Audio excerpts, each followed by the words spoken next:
call is now Esta being es recorded. Global Telling. Usted tiene una llamada prepagada de David Lopez. un individuo encarcelado en de la prisión estatal de Centinela, California. Esta llamada y su número de teléfono será controlada y grabada. You have a prepaid call. You will not be charged for this call. Para aceptar esta llamada, diga o oprima ahora el 5. 5. Gracias por utilizar Global Telling. Hello, hello. What's up, Holmes? What up, ese? What's up, right here? Just kicking back with my H-Deuce, Jesse Nava. What's up, doggy? Yep, this is David Lopez, David Isaac Lopez. All the greats have 3 names. Well, and this is Jesse Isaac Nava. Yeah, they full stole my middle name. Hey, That's there's no right. honor amongst thieves. Yeah. Does it ever end with you people? Yeah.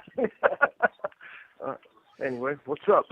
Hey, what up? What up? you Hey, up I want to go ahead and welcome Jesse Nava and David Isaac Lopez calling it to you. Have a collect call from. I want to go ahead and make sure everybody could hear us. Hey, shout out to Becky C. She's writing. She just wrote a comment in the chat. She said, "What's going on?" And shit, the CDCR is what's going on right now. Well, CDCR is what's going off right now. But Becky C, what's cracking? Was that Becky C or Becky G? No, it's Becky C, I think. You know what I mean? Okay, I was going to say, I love her. Oh, yeah. Oh, damn it. Somebody put a spray bottle to Jesse. Yeah. I fainted. Yeah, he's passed out right now. I got to freaking revive him. Oh, my God, it's Becky G. Yeah, it's all bad, James. I got Sriracha right here. He's Yep, send a shout out to Becky C. Where's Becky C from? Hey, yeah, so we're looking for states. hey, so interesting enough. Hey, Becky C. She actually she works for the CDCR. I'm not exactly sure what she does, but you know, I know she's mentioned in the past that she does groups and whatnot, and she's mentioned to her groups, you know, what we do over here, you know, where we hold, I stream these board of parole hearings, you know, to spread awareness, you know, exactly, you know, what happens and what the board expects. You know, I do the initial appearances and whatnot. Esta llamada y su número de teléfono será controlada y grabada. Jesse and David are calling in from Centinela State Prison, and that's pretty much it right there. So she sponsors group. That's awesome. Thank you for your Yep. contribution to this recovery. Yeah, the crazy part is Jesse and I, we're a product of individuals such as yourself. Absolutely. You know, there's people that took the time.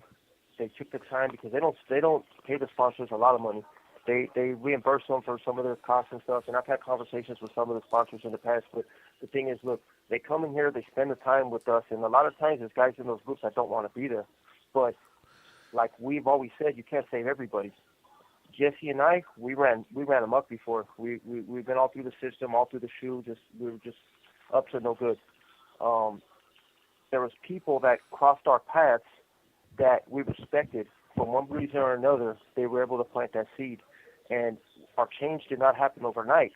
But when it finally did, you know, we were looking to people such as Becky C., such as other facilitators that were around us, because now we needed a roadmap. We didn't know what recovery looked like. You know, I told you, James, before, where I was like, all right, cool, well, I'm clean, I'm in recovery. So what recovery looks like to me was, this is the old me. I'm not going to use no more crystal, no more that go fast. Not doing it. I'll smoke weed here and there. I'm only going to swing Carga because that's not my thing. Yeah, it's not, and I'm not gonna do any gang activity. That's what recovery looks like to somebody who has no idea what that walk is. You know, and it takes people that we respected that pulled us over, like, hey, what are you doing? You can't use a phone. You can't use a cell phone. Why not? I'm just talking to my family because that's a criminal behavior right there. What do you think got you in prison? You cut enough corners, and guess what? You're going to snowball into something you don't want to be.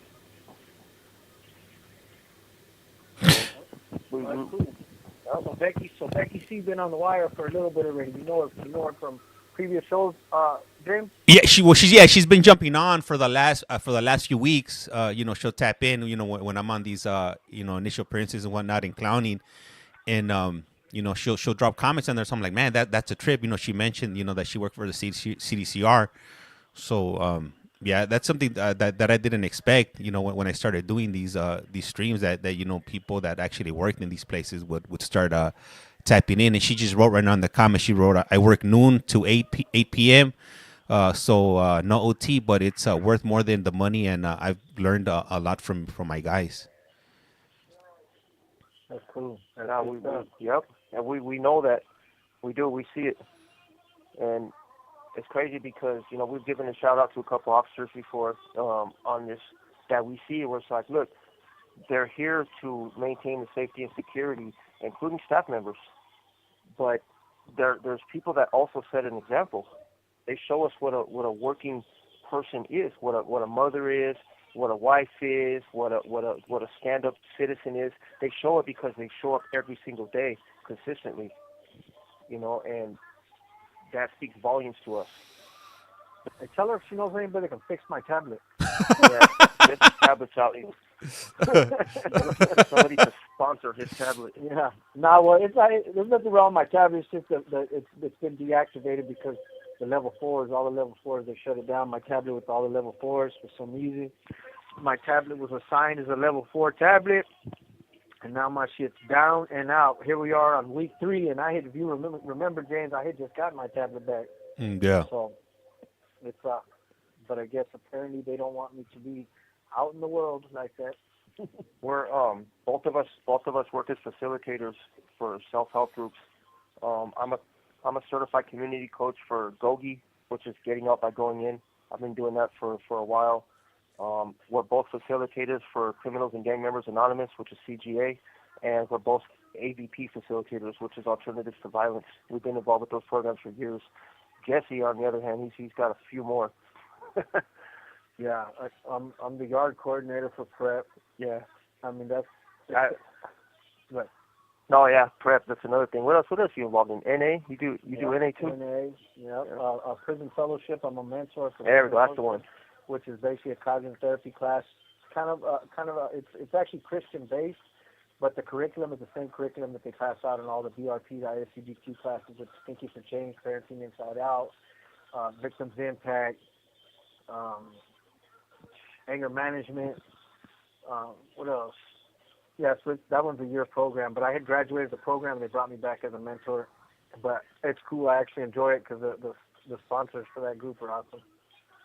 Yeah, I tried a little bit of everything too. Just, when I first started my recovery, I started with PrEP, which is the Partnership for Reentry program.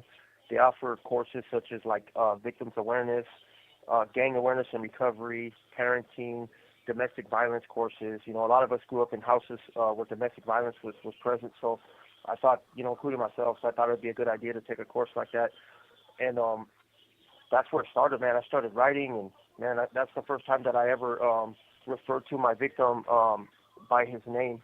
Before, it was always just like, my victim and this and that. I'm here for 187. I'm serving a life sentence. Along with Jesse here, he's serving a life sentence for another 187. And so it was kind of hard at first, to really come to terms with what I did in PrEP. It's all written correspondence courses, and man, that really helped me. So when I went there, I was just, man, I signed up for everything because I had to see what worked for me. And out of all those courses, I was able to really narrow down my recovery. Well, I was extremely violent in the past, so Alternatives to Violence seemed like the right program for me. So I did that for years before I actually became a facilitator. I'm actually going to become a coordinator pretty soon for AVP. And then GOGI, what I liked about GOGI was it was real simple. It was simplistic. It had minimal tools, which are guides, and I was able to apply it to my life. So I'm a big fan of GOGI. And CGA, though, man, that's my thing right there. Criminals and Gang Members Anonymous, that covers everything. Hey, GOGI's awesome because it's the only group that actually offers tangible tools. Yeah, go ahead. Hey, and man, hey, so Becky C, she's gonna be giving you guys a run for your money. She wrote on here. She's right. GOGI is a great group. I do CGA, BPH, NA, AA, AI, vets, a peer support specialist, podcasting. Damn, hey, she's gaining on you guys. Okay. We'll check you out. Can we be down with you then? Well, I got NAAA, CGA workshops. That's awesome, though. But like David said, if it wasn't for her, some of the groups that we do them voluntarily on the yard. But if it wasn't for sponsors like her that are actually willing to take their time and be there to actually support those groups, they wouldn't even be possible. Yeah. So it's awesome. You know, like she said, she doesn't get overtime. A lot of them get overtime, which is cool, whatever it is, whatever the motivation is, as long as they're there to fill that seat so that we were able to have a classroom open or a gym open or a chapel open so that we're able to partake of these groups. So it's awesome. That's great that she does all that. Cool. Thank you very much for what you do. I know Make a lot a of difference. people. Yep, a lot of people might not understand it, but there's a lot of us that do. You know, there's a lot of people that think, well, why waste your time with them? You know, these dudes are killers. These dudes are drug addicts. These dudes are this. Look, we're a lot more than that. We shouldn't be defined by our worst mistake, Our worst decision. Yeah, our worst decisions. And the thing is, people can change. People can grow. We're perfect examples of that. I tell people, man, if you've seen Jesse in the past, you've seen me in the past, and you see how we are today, you'll know that anybody can change. You know, you don't have to commit violence to earn respect. If anything, it's the opposite. I look at people as men that actually are able to walk away from violence because they know what their responsibilities are. You know, how are you going to take care of your family and protect your household when you can't even be there because you're stuck in prison? That don't make no sense to me. Hey, so you're anti-police, but you're sitting in prison. Go ahead. Let me. I got some messages right here from man. So I'm not sure if I told you guys, but we've been getting a lot of eyes on us from the UK, from across the pond. We currently got a comment from somebody in from Great Britain. We got Lou in here, and they write, "Good morning. It's 12:16 a.m. here in the UK. Just listening while falling asleep. Keep up the good work." And we got some other comments. We just had Chubby Jessica tap in. We got Tiny T and a few others. So I'll go ahead and read some of these messages out so like that we know we're paying attention to them. Yep, go ahead. Okay, so we got Tiny T writes, my boy. Salute to you as well as the boys. Yep, that's the boy right there. Cracker Tiny. Me and Lil Isaac were talking about you. Chubby Jessica, of course, man. Yep, she's our biggest fan. Yep, been down with us for a minute. Yep, everybody that's spending that time in the UK. We knew it was a little late. We were thinking about trying to go on earlier today, but we had some stuff come up here in the prison, and so I'm glad you guys are here.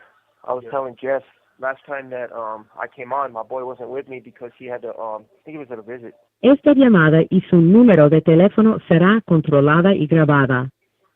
I was telling Jess, I was like, man, the guys in the UK, guys and gals, man, they ran my whole freaking profile. Somebody brought up the Amends Project. I was like, yeah, I don't even know how they found that. I didn't even know it was there. That's awesome though, because that's ultimately what we set out to when we started this channel.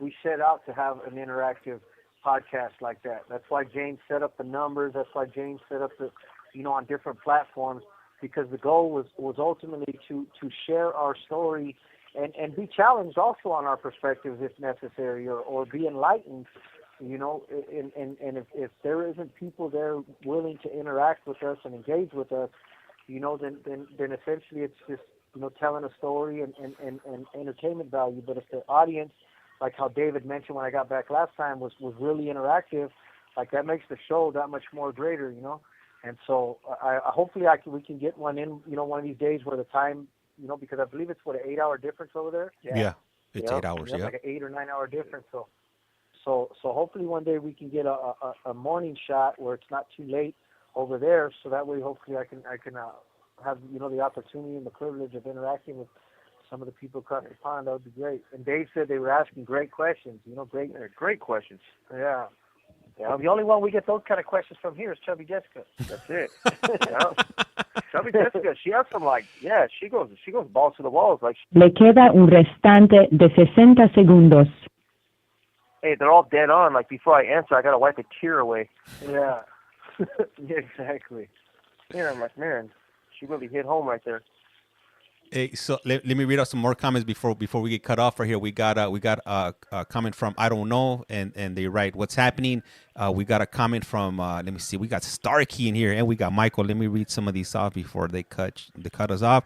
Let me see. Michael writes, much love, great job on changing, willing to change. Jesus is king, never too late to change. And he also writes, I'm a facilitator too, mental health. Starkey writes, it's always great to hear from them. That's cool, man. Thank you, guys. Yeah, we love being able to come on here with you guys, having this opportunity, man. That's cool. Special shout out to all the facilitators out there, people that spend time out of the day to help change lives. Yep. That's cool, man. You guys are really special people. We couldn't do this without you. All right. So these calls, they're limited to 15 minutes or so. So once the 15-minute mark hits, they're automatically cut off, but they're able to call us back to back as long as your tablets are in working order. So hopefully they're working right now. So we just got to go ahead and hang around for a moment or two, and they should be calling back.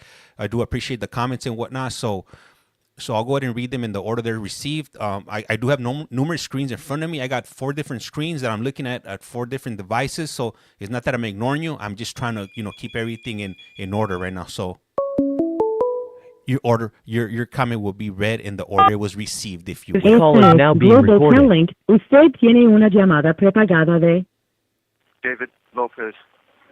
un individuo encarcelado de la prisión estatal de Centinela, Centinela, California. Esta llamada y su número de teléfono será controlada y grabada. You have a prepaid call. You will not be charged for this call. Para aceptar esta llamada, diga o oprima ahora el 5.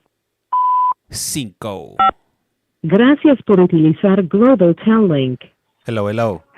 James. What's up? David. All right. So let me read off Chubby Jessica's question right here. So Chubby Jessica writes, what do you guys think about the digital literacy that the CDCR has given you in relation to your parole preparation? Do those skills help you in any way for parole? I would love Jesse to answer that question. Well, first of all, I don't think CDCR any digital literacy skills. I mean, I don't want to say any. They have CDCR offers office services and related technology, right? Which basically just teach you how to operate Excel, Word, and PowerPoint, and they only give it on certain yards. We don't have it here. CDCR does give us laptops that we can't not necessarily we can't actually utilize it in any way, shape, or form for the parole process. We have these tablets that we've learned to pretty much navigate ourselves that can be somewhat utilized to building support networks and contacting, resources on the street in society, for parole preparation. But as far as what CDC offers in relation to digital literacy or technological literacy, to prepare us, they don't give us anything. There's like this channel, right? There's a channel. It's like channel 20 here and 21. Sometimes it's on the state channels that they provide, and there's like a crazy buzzing noise in the background. This channel all the time. Like it's that's like what they give us. It's got like a feed, like a interference feed sound that's just horrible to and every once in a while they'll have like a computer screen and some guy talking that you can't hear. And the screen you can tell is like from the 70s. The guy's got like a Jerry curl with some big old glasses, a white guy. Yeah, the monitor's got a big old round screen on the front of it. You can't even make out the words when he's trying to show us. Yeah, that's what we get. That's what digital literacy looks like in prison. And most of it is word of mouth. Honestly, everything we do in here is word of mouth. But what's great is that there's some teachers that recognize this, and they'll offer some training sessions. I volunteer to do that. I'll go in at the beginning of a college semester, and I teach people how to use Canvas, which is what we use to turn in homework and stuff with our professors, because we're both in college. And but I do it for everybody. Anybody, man. There's guys that don't know how to they don't know how to turn on their computer. I have to teach them that. I have to teach them how to type. There's people that don't know what the shift key does. Like, you said you weren't going to tell anybody about me not being able to turn on my computer. Yeah, sorry, Jess. And anyway, and Jesse also can't. No. So, no, but there's a lot of guys, and it's not, look, that's just the way that circumstances were. Guys have been in here for 30 years, and during the BPH process, there's a lot of guys that don't know where to start. You know, you get the dudes that are like diehards, and they got that big parole book. You know, Jesse's parole book is huge.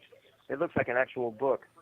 All these things, like the Book of Eli. Yep, everything that's he's got it all typed up with his typewriter, and you know, he's got it situated, remorse letters and insight, and you know, his background, his 115s. But there's a lot of guys that, man, they see something like that and they're just like, I'm never going home. I was that guy. Yeah. I was that guy. I said that exactly when I got to this yard.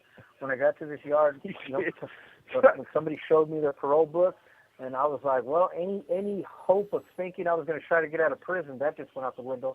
Who do I talk to about getting a cell phone and some drugs? Yeah, because I literally. No, he's serious. No, I know he's serious. Like, yeah, he's serious. As He's soon like, as I seen that book, never going home. I seen everything this guy had done. I in my head, I was like, "There's no way in the world." Like that's just the kind of the perspective that I had. I was like, "There's no way. There's no way I'm doing all that shit." It was just easier to continue doing prison, you know. Yeah. And but that's all bullshit because I've already gotten all that stuff and superseded it. It was just all about shifting my perspective and changing my paradigm, you know. Yep. And the thing is, so you get guys, right, they're older. A lot of guys that are going to board, they've been in prison for a long time. Jesse's been in prison for 24 years, but he came in young, so he's relatively young. He's in his early 40s, you know. Just a pup. Yeah. Me, I've been in for almost 15 years. By the time I go to board, I'll be 50, 60, and I think about it where it's like, all right, well, me, I'm fortunate because I'm actually tech savvy. I'm really good with computers and technology. I was actually working with stuff like that out of society, but yeah, making fraud. I'm running into guys here that are like, well, you know, what do I do? Where do I start? And I'm like, well, go to Indovo. They're like, well, what am I supposed to look for in Indovo? I was like, I don't know. Maybe you should start typing in, how do I get out of prison? They're like, hey, don't call me a dodo bird. yeah. And what do you call me, a dodo? Yeah. You know, because Indovo's an app, and there's a lot of videos on there. And there's videos, but I don't think, is there insight videos, Jess? No, I wouldn't say inside videos. There's a lot of stuff that leads you to inside, definitely, but not part. Esta llamada y su número de teléfono será controlada y grabada. Well, because you hear guys that get one of the popular reasons why people were getting denied in the past was lack of insight. Yeah. You were hearing that a lot. Well, why'd you get a 5-year denial? Well, they said lack of insight. What does that mean? It means I couldn't express abstract concepts. What's abstract concepts? In other words, a deep understanding of why I did what I did, who I used to be, how I became that person, why I made the choice, and abstract, in other words, just deep understanding. Yep, you know, exactly. not surface level understanding. You know that. And so you say it to these guys, right? Like one of the craziest things, right? Because we're pretty knowledgeable on this. I've taken BPH classes with the Anti-Recidivism Coalition. I've done an insight class in Calipat, similar to what. Well, you let me know when you took it with Becky C. Becky C. Hey, when she said BPH, I was like, you know what? She knows what it is. Yeah. Because anybody that takes those BPH classes really has an understanding of what you need to work on if you want to go home. Right. And it's not just about beating the board. You know, people don't understand that. It's like, okay, well, yes, we have an understanding of what the questions are that are probably going to be asked, but you have to learn to internalize those things. Right. They're not about beating yourself. There's something that they call, what's it called, impression management. Yep. They'll deny you for that. Yes, sir, no, sir, trying to have that, you know, that schoolboy look and trying to just tell them what they want to hear. The board will see right through that. Those people are paid big-time money to weed out bullshit. That's why the recidivism rate is so low for lifers, you know. Yeah, they're gatekeepers for society. You think they want to let somebody who's already been convicted of a very violent and vicious crime, that they want to be the one that puts their name on something that lets that person back out of society for them to reoffend? Nope, they know. They deal with manipulators every single day. They deal with violent people. They deal with smooth talkers. They know what it is, and they have techniques to weed you out. And you go through a forensic psychology, what do you call risk assessment. Yeah, what do you call it? The comprehensive risk assessment. Yeah, this is a forensic psychologist that will pick you apart. And the board is working with that report. Not only that report, but they're also working with conversation with you. There's a guy here where it was insane, his response. They asked him, what was that thing they asked when Jesse about that if a guy burns him? The example that he used, you don't remember that, Jeff? Oh, yeah. That was so ridiculous when I heard it. They told him to give him an example of something that would make him angry. And he gave him an example of somebody burning me on some dope.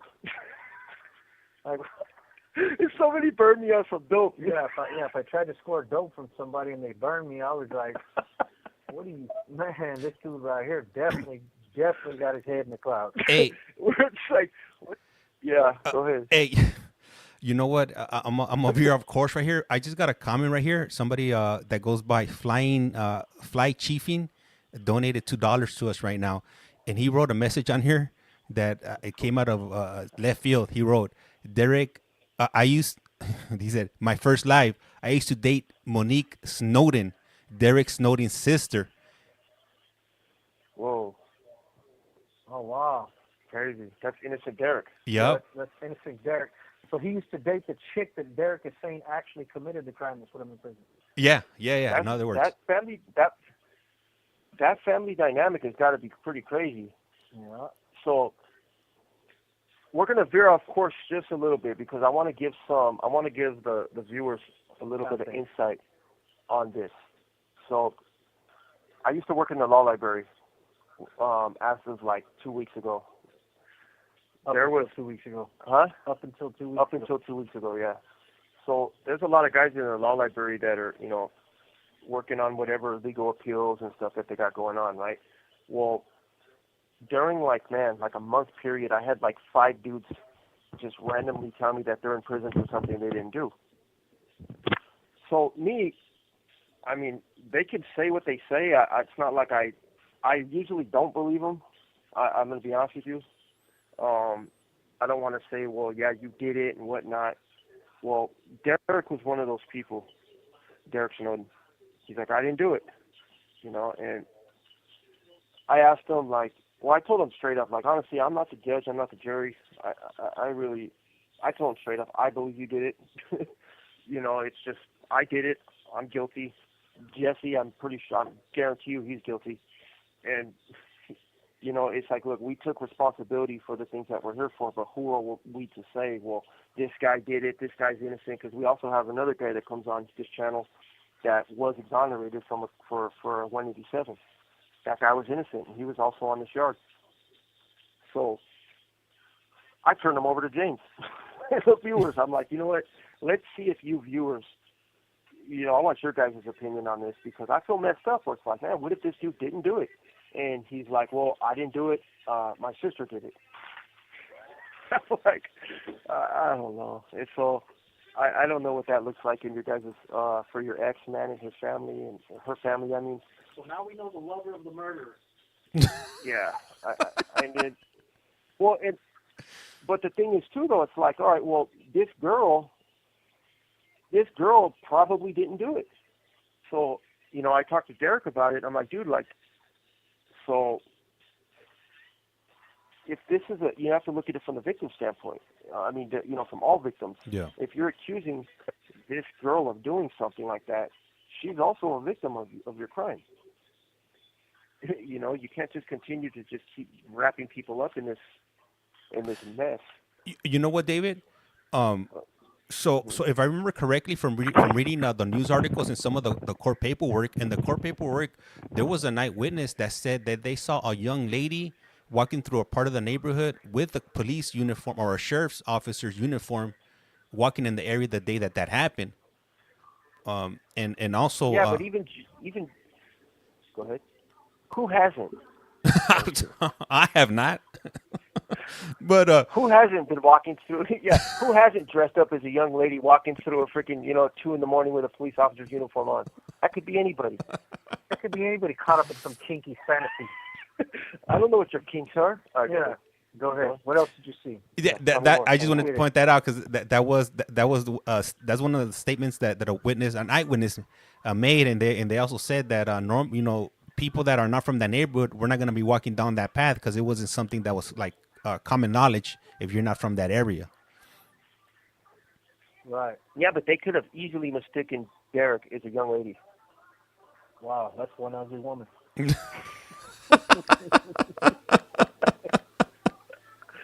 That man is hideous. Man is hideous. You just think of Dawson from Street Fighter, and you add about 200 pounds. He's not pretty ugly like Felipe. All right, go ahead. Sorry, guys. We go in left field sometimes. All right. So anyway, what you're trying to tell me, right? What you're trying to tell me is there may be a possibility that he didn't do it. I'm not saying that. I didn't say that. I just wanted to throw that in there because that's something that stuck out to me in the paperwork when I did read the paperwork that somebody was walking through the neighborhood. Le queda un restante de 60 segundos. So I mean, well, make sure you cash that too. Esta llamada y su número de teléfono será controlada y grabada. Make sure you shoot us at $2 before he changes his mind. You know? Yeah, good looking out though. Thank you for supporting the channel. Oh, that's cool, man. Hey, look. Yeah, that's that. Go ahead. Flight chiefing wrote, when we were in high school, it was pretty well known that she was involved. The other thing, Derrick was seen on Easter, April 20th. Derrick was from a rocker crew called Santana's, and they were a mix of that. And then the message got cut off. Damn, hold on. I want to know more about this. Okay. We're calling back. This just got juicy. Everybody. All right. We'll back. All right. And so for anybody that's here that's wondering how come we're not in court right now, I don't run these courts all the time. Sometimes I do these phone calls. If you are interested in listening to the courts, I would suggest for you to jump on YT. Court's going to start in about 19 minutes. I do have multiple streams going on, so the next court is going to be coming on at 5 o'clock in Maricopa County, if you will. Becky C., you said that you wanted some stickers on here. Hey, I'll be more than happy to mail out some stickers to you. Just, send me a DM and I'll mail those stickers off to you, if you will. So you could go ahead and put that on your jug in there.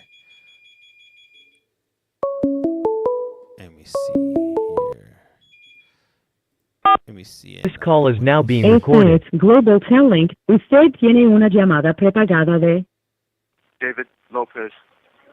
un individuo encarcelado de la prisión estatal de Centinela, California. Esta llamada y su número de teléfono será controlada y grabada. You have a prepaid what call. up, Matt? You will not be charged for this how's call. the audio, Matt? Para Is it aceptar good? esta llamada, diga o oprima ahora el 5. Gracias por utilizar Global Telling. Hello.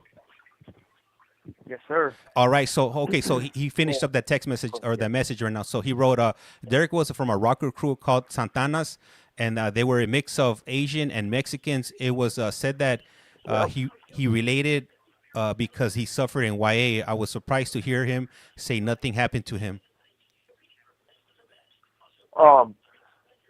So Santana's is more. It's Santanas. Okay. Not Santana's, Santanas. Okay. Yeah, that's how you pronounce that. That's a mixed gang over there of Asians and yeah. And so he did. I get the vibe that Derrick had a hard time in YA. Oh, for sure he did. Yeah, I could just we're both from the juvenile system and we know what it is, Yep. And I was in YA. Yep. And if Derrick was there with me, he would have caught the blues. For sure. No, he's cool as ice. But definitely, you definitely would have caught. It would have been bad for him. So the reason why we put Derrick on this channel, right, was I was conflicted about what I had heard, and the thing is that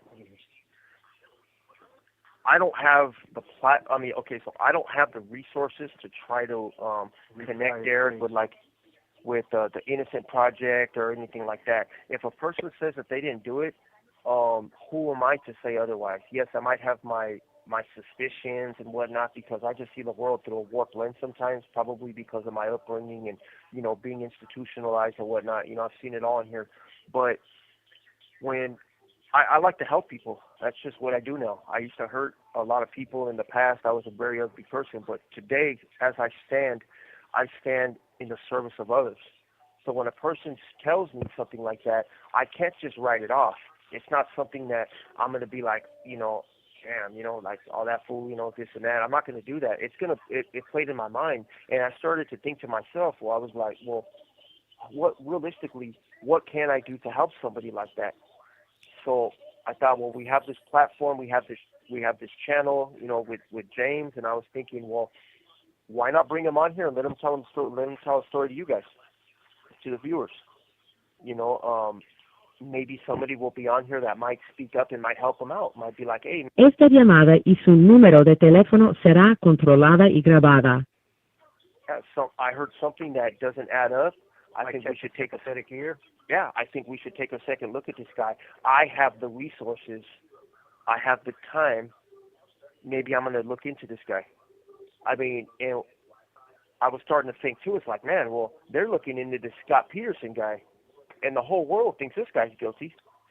Who's guilty of sin, but it's all about the tax bracket he comes from. Yeah, why? Like another ding dong. He doesn't look like Derrick, right? Yeah. He doesn't look like Derrick. He came from a different environment. He looks different. He's got more resources, I don't know how you could sympathize with somebody like that kills his pregnant wife, but they might have saw something small that might have had them take a second look, or maybe this guy. He's white and handsome. That's what they've seen, and he comes from money. He comes from prominent society. Yeah, it's like the Menendez brothers. Yeah, and that's the only reason anybody's paying attention to either one of those. Yeah, no, same thing. Yeah, and it's like these guys obviously did it. They admitted that they did it, but they gave an excuse that was kind of dehumanizing to the mom and dad. Yeah, they're still victimizing the parents to this day by playing the victim. That's how we think, because we know what inside looks like. It's like, look, I'm here for a shooting. I did it. It was a hard thing to admit that I had become capable of something like that. But no, I had to really understand that no matter what happened, I was solely responsible for taking another human being's life. I did it. And 70% of murderers that are in prison are victims of something. Yeah, They're victims of some level of abuse, whether it's physical, mental, sexual, financial. Most of us come from very abusive backgrounds. Yep. So that doesn't excuse us, and that doesn't justify murdering anybody, for that matter, and for damn sure not your parents. I was 100% a victim of childhood abuse. I was. I don't talk about it and whatnot, but I was. And that doesn't give you the right to take somebody's life. There's a lot of people that are abused when they're kids, and they grow up and they do something about it in a positive way, or they go on with their life. And so that's why we have a hard time, because Jesse went through some horrible stuff when he was a kid too. And he doesn't use that as an excuse. Yes, it might have contributed to his thought process. I used it as an excuse for many years. They say hurt people, and I use my abuse and my circumstances as an excuse to continue hurting people. But when I came to a place in my life where I had to take responsibility for my actions and my choices, I couldn't use my pain anymore as an excuse to hurt other people. No, and that's exactly what those guys are doing. Yeah, even if there's any truth to what they're saying, which I believe there is. I believe there's so much dysfunction in this world. I don't doubt for a second that them fools are being sexually abused by their dad or their mom or anybody else. That does not excuse it. And the reality of it is, if they truly felt that was what it was, they didn't go to trial on I was sexually abused. They went to trial on self-defense. I defended myself against my parents who were going to hurt us. Who I was running after with a shotgun. Yeah. Yeah. And to me, that's bullshit. Yeah. So they're going to go to board this year, and they're going to get shot down by the parole board, because the parole board is not hearing any of that. The parole board do something like that. Yeah, they want you to take responsibility. How can you take responsibility when you're still painting the victims? Despite how bad these victims may be, there is no justifiable excuse for murder other than true self-defense. And those guys were not defending themselves. They tried to make it look like a contract murder. They tried to make it look like a hit. They conjured up this big old story. Same thing with the Peterson dude. He went through all this elaborate scheme, this elaborate shit to try to get away with murdering his wife and his pregnant baby, and his pregnant wife and his unborn baby, so that he could continue having sex with his mistress. Yeah, why not look into someone like Derrick? Yeah. You know what I'm saying? Like, why not have a second look at this guy and be like, look, there's things that kind of didn't add up here. The skin's too dark for all that, Dave. That's You're what in it. trouble That's, your damn self. no, it's true. Yeah, I told him that. Yep. You know, and unfortunately, he doesn't fit the profile, I guess, of I don't know, of an actual investigation. You You know? the profile of an innocent man. Yeah, and His skin color makes him guilty. and then I think about him, and I'm like, yeah, well, what about Matthew? Matthew says he's innocent. He stands by it. You know, that guy is unwavering. They tell him things about responsibility. He's like, why? What do I got to take responsibility for? I did not do it. And who am I to say otherwise? I don't know the details of his case. I don't know how it happened. What transpired? You know what's weird though is more and more we're starting to see, because now that you have all this technology, you have all these, there's cameras everywhere, there's recording everywhere. You're starting to see more and more and more the corruption and the dysfunction in the departments. Oh no, it's crazy. I've seen actual corruption in the past. I have seen it with my own eyes. You know, I've seen it. You're a part of it. I was a part of it. I was a part of the corruption. I don't get into details and stuff like that because that's my past life, you know, but I was a part of it. But I've also seen it played out against me under certain circumstances. I've seen wrongful arrests happen where I knew that the officers knew that wasn't the guy, but they didn't care because it was us versus them versus us. No. That guy's a gang member. Let them all fry. He's probably guilty. Yeah, he's probably guilty for something else just like it. And absolutely right. You know, and that's why we accepted things like that. It's like, well, you know, I got all this time, but think about all the shit that I didn't get caught for. So I had this coming anyway. You know, and it's kind of, but you think about guys who don't have a history in prison. So that's a great segue for something right here. So let's just talk about this because Chubby Jessica asked us about digital literacy and BPH preparation. So let's say you have somebody in prison like Mr. Snowden, we've talked to him time and time again, and I honestly believe he's innocent.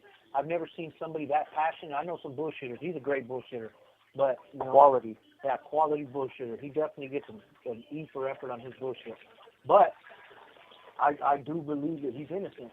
I do believe there's something about him that gives off that vibe for me, like, you know what, man, this seems way too passionate, you know, and I just don't see why he'd be throwing his little sister under the bus if that was the case, you know.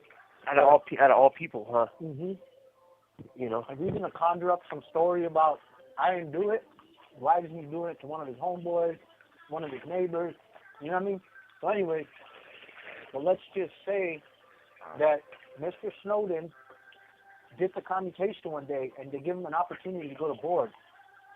How does a man like that go to board and take responsibility for a crime that he did not commit? I talked to him about that.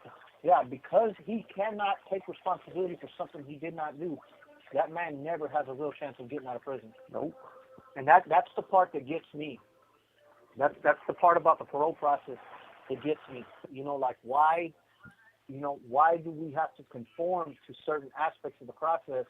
You know, like I understand taking responsibility because I'm 100% responsible. I made the decision. You know, I took an innocent man's life. And Esta llamada y su número de teléfono será controlada y grabada. I'm in prison for what I was convicted for, but I've come to the realization that, you know, of what I've done and the ramifications, the magnitude of my horrible choices in the life that I've lived. So it's not a problem for me to go in there and explain to these people who I was and how I allowed myself and justified my actions the night that I committed this crime in 1997. But what about Mr. Snowden? How does he go into these hearings and take responsibility for something that he did not do and get a fair chance? You know, it just, for me, that part, it's kind of hard, you know, but it is also a slippery slope because you got a bunch of dudes in prison that swear they're innocent, you know, and that's just part of the criminal nature. That's criminal thinking. That if they deny it enough, then other people will start to believe their bullshit, you know. Shit, maybe they might even start to believe it. Mm-hmm. Well, they do. Yeah, they do. I've talked to some idiots in prison that I'm just like, oh, I was there. What are you talking about, you damn liar? You absolutely did that. You know what I mean? Yeah. And they're like, no, hey, dog, no, what happened it was? And I was like, no, motherfucker, I was right there, fool. You absolutely did that. You were lying out of your teeth. Yep. Yeah, it's straight up. Well, but I guess that's, to each their own. You know, let me read out some comments because we're like super behind on the comments. I'm about like 61 messages behind right now, so I don't want to. I don't want to be that person. But let me see. We had a comment from Jones07, and she wrote, "People can change and learn from their mistakes. Stay strong, guys." We also had a comment from Tiny T, and he wrote, "I was gonna try to hook up with James and share my story for his channel. What do you guys think?" Yeah, 100%. Yeah. Tiny's my boy right there. Yep. And Tiny's out there, James. You know. Yeah. Like I said, I was with Tiny T in Calipat. That's my boy right there. I spent time with him on the yard, and he, you know, Tiny was washed up. And he got his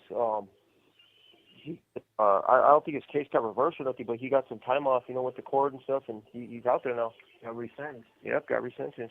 You know, but I would like to know what the hell happened. He told me some of it, you know. I was like, damn. I was like, hey, wait a minute here. You were sitting right next to me doing life, stressed out. How the hell did you get out?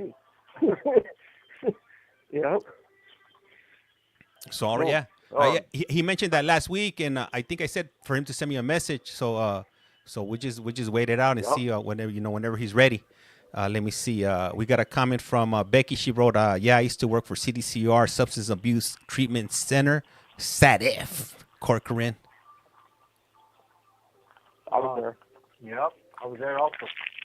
Yep. I was at this training facility. I was on C-Yard there. Yep. We were both on C-Yard, Jesse and I, which was at that time a 180 level 4. I actually started in SADF on G-Yard, which is a level 1. And that was when I was young. I was 18 years old. And I was on G-Yard there for a minute. This was in 2000. And then I was on A-Yard in 2001. Then I was on E-Yard. Le queda un restante de 60 segundos. I was on E-Yard before it flipped over when it was still active. That was back in early 2002, and then I went to C-Yard after that. Yeah, I've been to Old Corcoran too. You know, SADF's a big prison, man. That place is off the hook though on C-Yard. What, 8 yards, 9 yards? Yeah, it's a lot. Yeah, A to G. Yep. What else you got, James? Let me see. We got. Let me see. Matthew. He writes. Tell him I said good luck. We got Lou Rhodes Prison is for rehabilitation, and keep up the amazing work. Thank you, guys. Melissa writes, my fiance is in Lancaster and trying to get him help. He's going to the groups.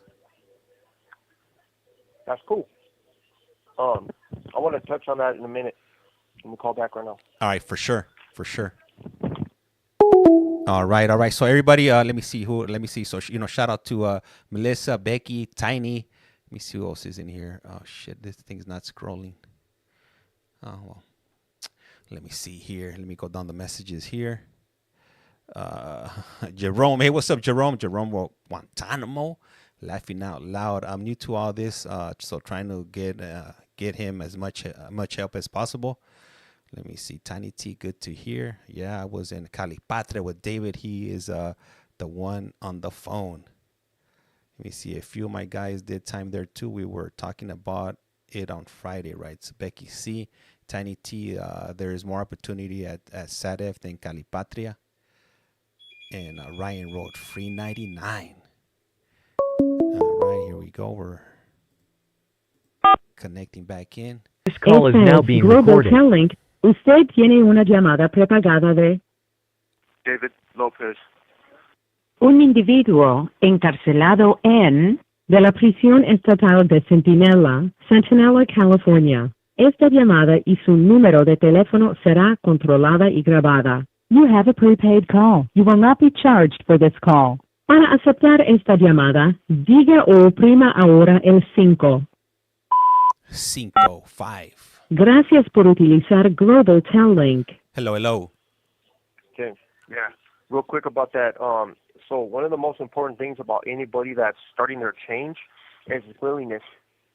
You can put them in every group in the book. They can send you certificates home and show you, hey, I'm doing this. I got the GED, or, you know, I passed this test. All that stuff is just pieces of paper if somebody's not ready. You know, family support is man, it's a huge factor. So, but also holding them accountable. I was held accountable. I'm married. My wife, you know, she asked questions when I was giving, you know, I told her, well, I just got into this fight, you know, I had to handle my business. She's like, what business? I thought I was your business. Yeah, I thought I was your business. Why are you over here handling, you know, what business are you handling? And I didn't want to talk about it. She said, well, why not? If it's not, you know, if you're doing what you're supposed to be doing, then why can't you talk to me? Well, I told her, well, I don't want to talk about it on the phone. She's like, all right, well, I'm gonna be up to visit you this week, and I want to hear all about this business. And it was just having her ask those questions that had you looking inward. Well, it's like, all right, well, if I'm saying I'm on the up and up, right, and I'm doing everything I'm supposed to be doing, I'm going to this group, so why am I still selling drugs?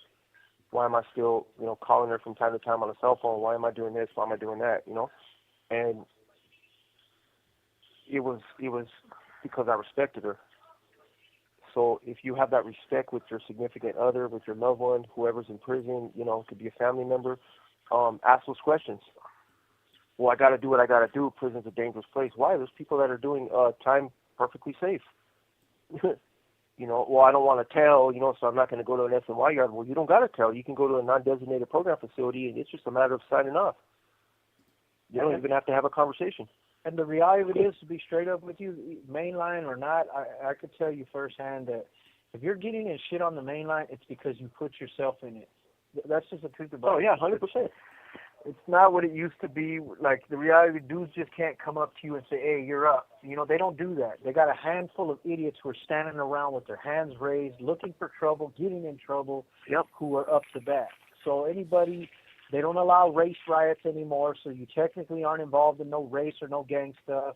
Things like that, like so if somebody's still messing up, it's because they're not ready. Whether you're in the GP or you're in the SNY, it does not matter. If you're in prison and you're getting into shit, it's because you put yourself there. Because the truth about it, like I said, the main line, the dudes, there's all kinds of dudes. I know guys that are paroling from the main line the same way. I know, like, when you're there, it's all about minding your own business. Yeah, if something happens, of course, you got to be there. Those are the rules. But nothing's happening. You know, they're not just coming up to some dude that goes to school every day, goes to yard, you know, exercises, minds his own business, doesn't get involved in other people's business, doesn't get involved in drug business, doesn't get involved in politics. Hey, you know what? Check it out. I understand you're doing great around here, but here's a knife. We need you to go handle your business. You got to go prove yourself. That's an illusion. That's hogwash. That's not what happens in prison. So I sold that same bullshit to my loved ones. I sold that stuff for a long time. Oh, I had no choice. Oh, I got to do what I got to do. I got to survive. Prison's this, prison's that. But the truth about it, in our time, it was a little different, though, because you had certain people. Yeah, shit was popping more. Yeah. Random shit. Yeah, it was a little different. But now that they have, you know, all them dudes out on the yard and stuff like that, it's not that way. You know what I mean? Things are different. Them dudes are trying to keep the peace as much as possible because they don't want it reflecting negatively on them.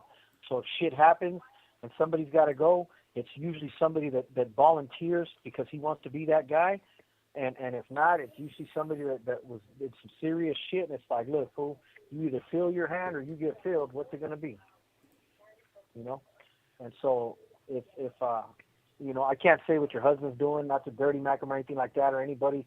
You know, it's not easy, though. When you're consumed by that lifestyle, it's not easy to start making the right decisions, the right choices. I was 39 years old and had been incarcerated for, 18, 19 years before I started even considering that what I was doing was wrong. You know, it was how I was affecting the people in my life by the choices I was making. You know, and so I get it. You know, there's a lot of people that don't even realize that what they're doing is wrong. But like David said, if you can stuff that shit down their throat all you want, and if they're not ready, they're just not ready. You know, if they don't wake up, you know, if they haven't reached that place in their life where they're like, man, what am I doing?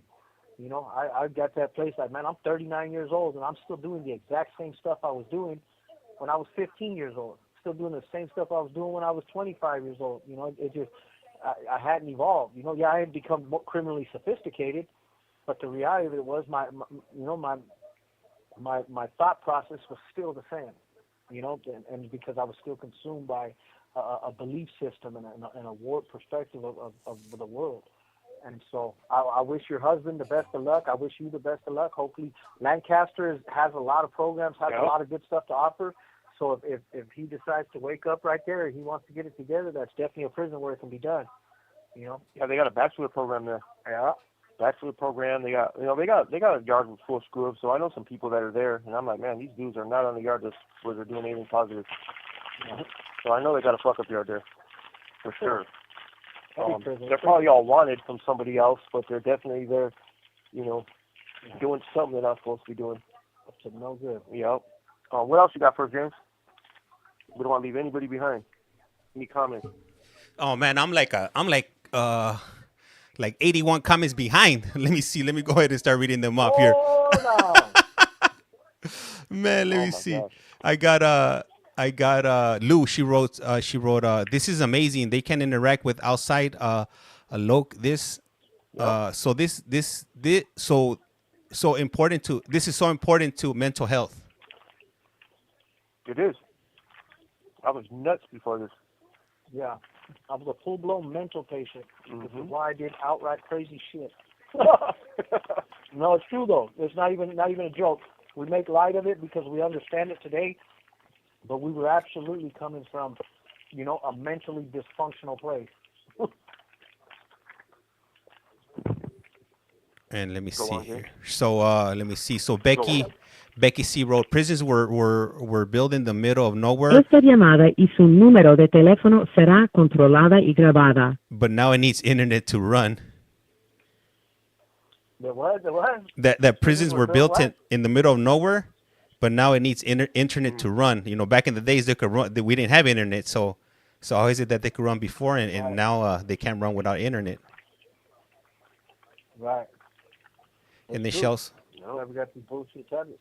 She also wrote, level 4s are on state lockdown right now. They are. Yep, my tablet is off because of that. Yep. Jesse's tablet was previously held by a level 4 prisoner over there on C Yard. And when they gave Jesse his new tablet, they disabled it with everybody else's over there. Yep, my tablet is being held hostage by the level 4s. Mm-hmm. Let me see here, and then let me see. We got let's see. She also wrote, Kelly makes the most money off level 4s, so the places fight over who gets them. Oh, okay, so the level 4s are in demand. The level 4 inmates. You know, the crazy part is it looks like they're trying to shut them down. I became a level 3 last year, and they really didn't want to let me go. They were trying to keep me level 4 the whole time. I hadn't been on a level 3 yard since like 2005. I think that was my last level 3. I stayed level 4 after that. Well, I got an indeterminate shoe anyway, but I barely came down to level 3. Go ahead, James. Let me see. We also got Jones07 writes, James, tell the guys people can change and learn from their mistakes. Stay strong, guys. Thank you, guys. Sure. I appreciate you. We're living proof of that. We got let me see. We got Joe Billings coming in from Carson. He writes, "Cuvo compa." What up, Joe? How's it going? Yep, Cuvo. We got Kim. She wrote, "Hey James." We got Taurus. "Hey James." We also got Tiny T. He writes, "James asked David to see if he can hook up with little Isaac with you to come share his story." I thought about it. Precious moments. Little Isaac is my buddy right there. He's a young kid. He's been in here since 16 years old. Still looks like he's 16. He's somebody I work with. I helped him get into college, and man, that kid is smart. He's been in for about 10 years old now, so he ain't 16 no more. He's my daughter's age. 26? He's my daughter's friend. He's 28. Oh, 28? Mm-hmm. Yeah. Oh, because he was at he was the one, but wasn't he one of the shooters at some party or something where his daughter was at one time? Yeah. He was a little nuts. I've talked to him about it, you know. Trying to bring Isaac out of his shell. a little bit more. And Isaac is very artistic. He's a little poet, and he blew me away with his intelligence. So that's something that we can explore. Talk to him about it. What else you got, Mr. A. Thomas behind? Yeah. We got a question from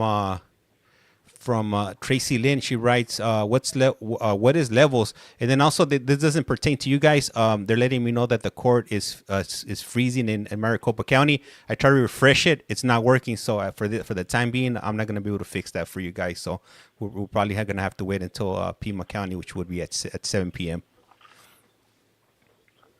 Uh-oh. So the way prison is designed, it's designed in levels. So level 1 is like guys who level 1 is the most, the minimal security. Like that's where like guys come in for like maybe have a month left, couple months left, no more than a year, short-termers. I don't know what they even send you to prison for now that can make you level 1, like theft, minor crimes. Level 2 is, so there's different types of level 2s. Most of the level 2s that I know are secure, which means that they're inside of a perimeter fence on prison grounds where they have other levels like level 3 and level 4. And so level 2s are mostly dorms. Level 1s are mostly dorms. Level 2s are mostly dorms. They've closed some. So those are guys who are been out of trouble for a while. And so if you're a lifer, you can be on the level 2 yard now, but you're inside of an electrified fence, which is a secured. That's what it's called, secured. You get program all day. It's more open. The guys who, the level 2s that are cell living, the doors stay open all day. You can come and go to yard. Level 3 is, level 3s and 4s are more restrictive. So level 3 is cell living. All cell living is level 3. The buildings are designed, they're called the 270 setup, which has got 3 sections, 100 cells, 50 on bottom, 50 on top, and with a gun tower. There's got to be a gun tower on a level 3, which is our building has a person with a live ammunition, where they could kill you here on level 3s. The yard itself is surrounded by one giant gun tower in the middle, and then there's every building gun tower. Also, it could shoot into the building and out onto the yard. So it's got that coverage. Most of the guys on the level 3 yard are lifers that came from level 4. Level 4, there's 2 types of level 4s. Most of the guys that are still in level 4 got into a lot of trouble in the past. I was one of them. That's why I was barely able to come down to level 3. Level 4's divided into 2 types. There's 270 level 4s and 180 level 4s. 180 level 4s are, those guys are freaking, they're usually on some shit, Those guys are, those are the fuck up yards. Those are guys that are still like actively involved in violence, drugs. To be level 4 eligible, you have to come out of the SHU within within a year of the SHU or something like that. Yeah, you got, the SHUs are security housing units, which is the whole. So if you commit like some violent act or some... Le queda un restante de 60 segundos. Some serious act in prison, they'll keep you on a level 4. I know guys that never leave level 4 180s or the other level 4. Yeah, that's what it is. It's just the lower the level, the less of a security risk you're considered. What it comes down to. All right. So we just got hit with the 60-second notification, and then I'll go ahead and continue reading out some of these other questions when you guys call back. All right.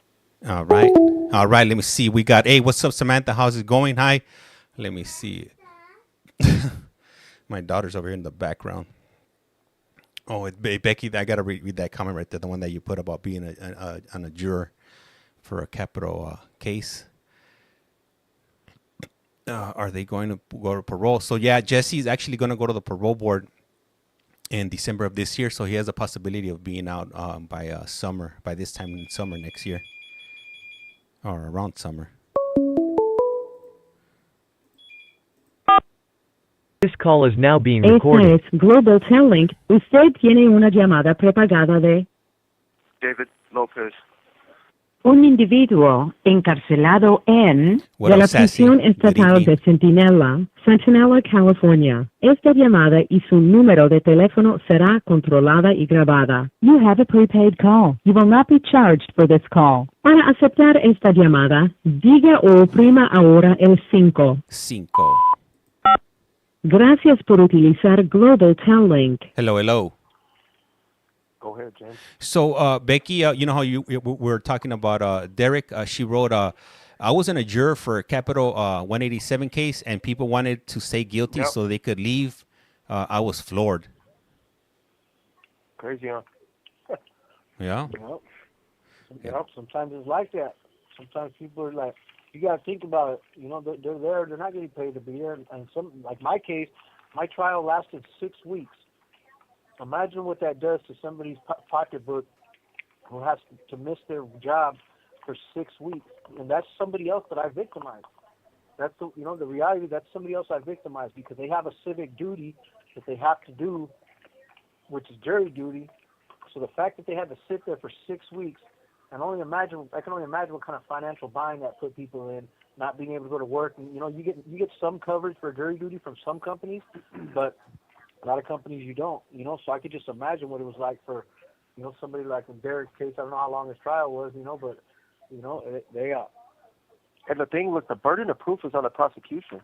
Yep. They say, beyond a reasonable doubt, and you're supposed to take that seriously. Where it's like, look, if there's a possible other explanation, you have to go with that one. If there's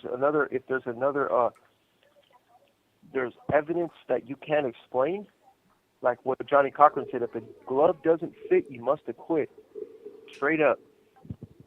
The penal code actually says that if there is 2 or more reasonable explanations for the circumstances surrounding the evidence, you have to choose the one that finds them not guilty. That's exactly what the law says. Yeah, and they don't do that. They're just like, well, he probably did it. He's guilty. Yep. And that's that. Yep. I got, in my trial, I left the CC1 on my jury, which is a correctional counselor. He's a sworn officer. He was a sworn correctional officer. Works as a correctional counselor in prison. Basically, they deal with, like, if you're going to move to another level or you have family visiting, things like that. That's what the correctional counselors deal with. And I left them on there. Esta llamada y su número de teléfono será controlada y grabada. And I actually got acquitted of first degree 187, and I got found guilty of second degree. So they really looked into things. My case was always like a wobbler of second degree and manslaughter. But it's what it was. I have to respect the jury's decision. I was found guilty of second degree. That's what it was.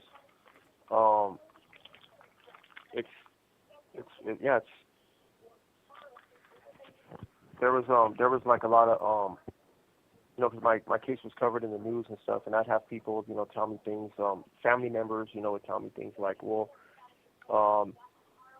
I went to sell an illegal firearm to somebody, and during that deal it went bad, and I ended up using it. I used another one that I had, and I took that person's life that was trying to buy that other one. And regardless of the circumstances that happened, because there was an argument and stuff like that, it got heated. That doesn't take away from the fact that I was in a place that I wasn't supposed to be in. You created the situation. I created the situation. I showed up. I pushed the deal forward. I could have left. There's all kinds of things that could have happened. Shouldn't have been selling a stolen gun to begin with. Yeah, no, it's true. All those things are factors. So I can't argue the legalities of the situation. Well, it could have been manslaughter. I was provoked. It was this. No, it's what I was found guilty of, and I have to move forward. And I have to, I've accepted that. I respect the jury, what they, their decision, and I'm doing my time. The law says that any malicious disregard for human safety and human life is automatically second degree. So there's no way you can negate second degree to manslaughter by even carrying a firearm, because the fact that you're carrying a firearm that is not registered to you, a loaded firearm, what do you say? Shot that. Oh, which is considered a deadly weapon, you automatically are going there maliciously disregarding human life and safety. So that automatically makes you guilty of second degree. Because even me, in all my unwillingness to accept responsibility, I utilize what is called the imperfect self-defense, which is a legitimate defense. It's called imperfect self-defense, which is straight bullshit. You know what I mean? That's just the truth about it. But I represented myself in court, and I dug through the law books and the penal code and the jury instructions, and I found what was called imperfect self-defense, which says that even though I created the situation, I still have a right to defend myself with deadly force if I believe that my life is in imminent danger. You know, but it's a real fine line. But based on the fact that I was committing a crime, based on the fact that I was carrying a firearm that wasn't legal to me, it was hard to negate second degree to manslaughter based on the fact that imperfect self-defense would have got me around second degree, but because I walked into the man's house myself, that was considered a burglary, that was considered a felony, and at that point I no longer had a right to utilize imperfect self-defense. But what David was saying about you know the second degree, the difference between second and first degree in the manslaughter is manslaughter. Essentially, you're not really culpable. You know, it's a way lesser charge. Second degree still leaves you culpable for the homicide. But what it is, it's not. There's no premeditation and intent. What makes it second degree was the fact that there was malicious disregard for human life and safety, and the fact that David went there to sell a gun and he carried another gun that was loaded. And those are deadly weapons. That means that if that gun wasn't for show, that he's not a cap gun, he's not a water gun. You know, it's a real live firearm. Yeah, I brought a second clip. I had another clip for that gun. What were you doing? Get ready for war? I was. Okay. Yeah, and that's the thing. You know, that's the thought process. It's like I might not. You know, I don't even remember what it held. You know, 12, 9 or something like that in the clip. But I thought, you know what? I need another 9, and you know, another 9 rounds. And I'm where I'm supposed to be with that, you know, in that thought process. Do I believe that I'll be eligible for parole or that I'm suitable for parole? Absolutely. You know, when the board deems that, yeah, 100%. I'm going to live my life today in recovery, and I take responsibility for what I did. And if the board deems to give me another chance, then I'm going to be ready for that. You know, but my behavior in prison shows that I'm ready. I don't get into fights. I don't use violence. I don't use drugs. I don't use phones. I don't do none of that. And I'm living my life today just like I would out in society. So happens that I'm incarcerated right now. It's what it is. You know, I'm not gonna let that hinder my growth. If I spend the rest of my life in prison, then so be it. But I'm gonna do it living like a good man. Honorably. I'm going to do it honorably. Yeah, I'm doing my time. You know, that's what it is. I ended up getting, even though I got found guilty of second degree, 187, that carries life. It carries, I got 15 years to life for that, and I used a firearm in the commission of that, and I got a consecutive 25 to life sentence ran on top of that, so I have to do 2 life sentences. You know, so things change, laws change. I have opportunities to go to board now when I'm in for 21 years, and I'm going to be ready. I'm going home next year, so if anybody wants to throw a party for me. Yeah. Yeah. And I want to double check with our audience. Somebody put a comment. Big J put that the volume's kind of low. Is the volume still low, or is it? Or can you guys hear clearly when these gentlemen speak? I'll be looking out for the comments if you guys could let me know. Holla if you hear me. Yeah, I need to know exactly. Okay, they said Tracy wrote. No, I could hear clearly. All right, cool. Thank you. Appreciate that, Tracy. Let me see here. We got Jones 40 or Jones 02 or 7 is asking, are the guys going to parole? We also had a comment from Sassy. She wrote, good evening. And Melissa, hey, thank you. Appreciate you subscribing. Highly appreciate you. Yep. Good evening. Yes, we have opportunities to go to in front of the parole board. Jesse will be going in front of the parole board this year. At the end of the year. At the end of the year. On his, he'll be in for 25 years at that time. And I go in front of the parole board in 2031. All right, thank you. Let me see. If anybody wants to wear your free Jesse T-shirt, by all means. Yeah, free David T-shirts. I won't be mad at you if you wear it. You know, Yeah. Some free Jessies. Yeah, some free Jesse, some free Davids. Let my people go. All right, so let me see. I'm scrolling up right now. I'm trying to get caught up on these messages. We got Kimberly. She wrote, hey, how's it going, Kimberly? Melissa wrote, I learned so much from your channel, James. Thank you. I still can't find that Connecticut board hearing. I'm looking for it, so when I find it, I'll post it up. Let me see. Who's going to board? Ken Kniff? Ken Kniff from Connecticut? And then Melissa also wrote, let me see, or Becky wrote, a lot of LWAPs are getting out now. It's been great. Melissa wrote, after listening to them speak, they deserve a second chance. Many blessings. Becky C wrote, our active yard. Let me see. We have California model yards now. Let me see here. Let me keep on scrolling.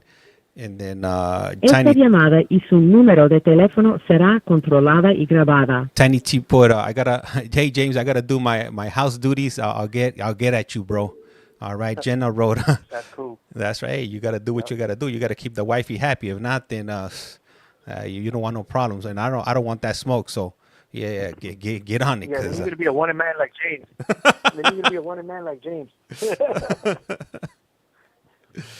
Let me see. And then we got Jenna. She wrote, that's nice that you talk to inmates. I'm sure some can't get a hold of family. You know, sometimes, yeah, it's like people. that. Thank you. I'm an incarcerated person, thank you, with an S, plural. I represent as he, him, that guy? Yeah, that guy, yeah. Yeah, it's not every day you guys get to interact with guys that are serving life in prison.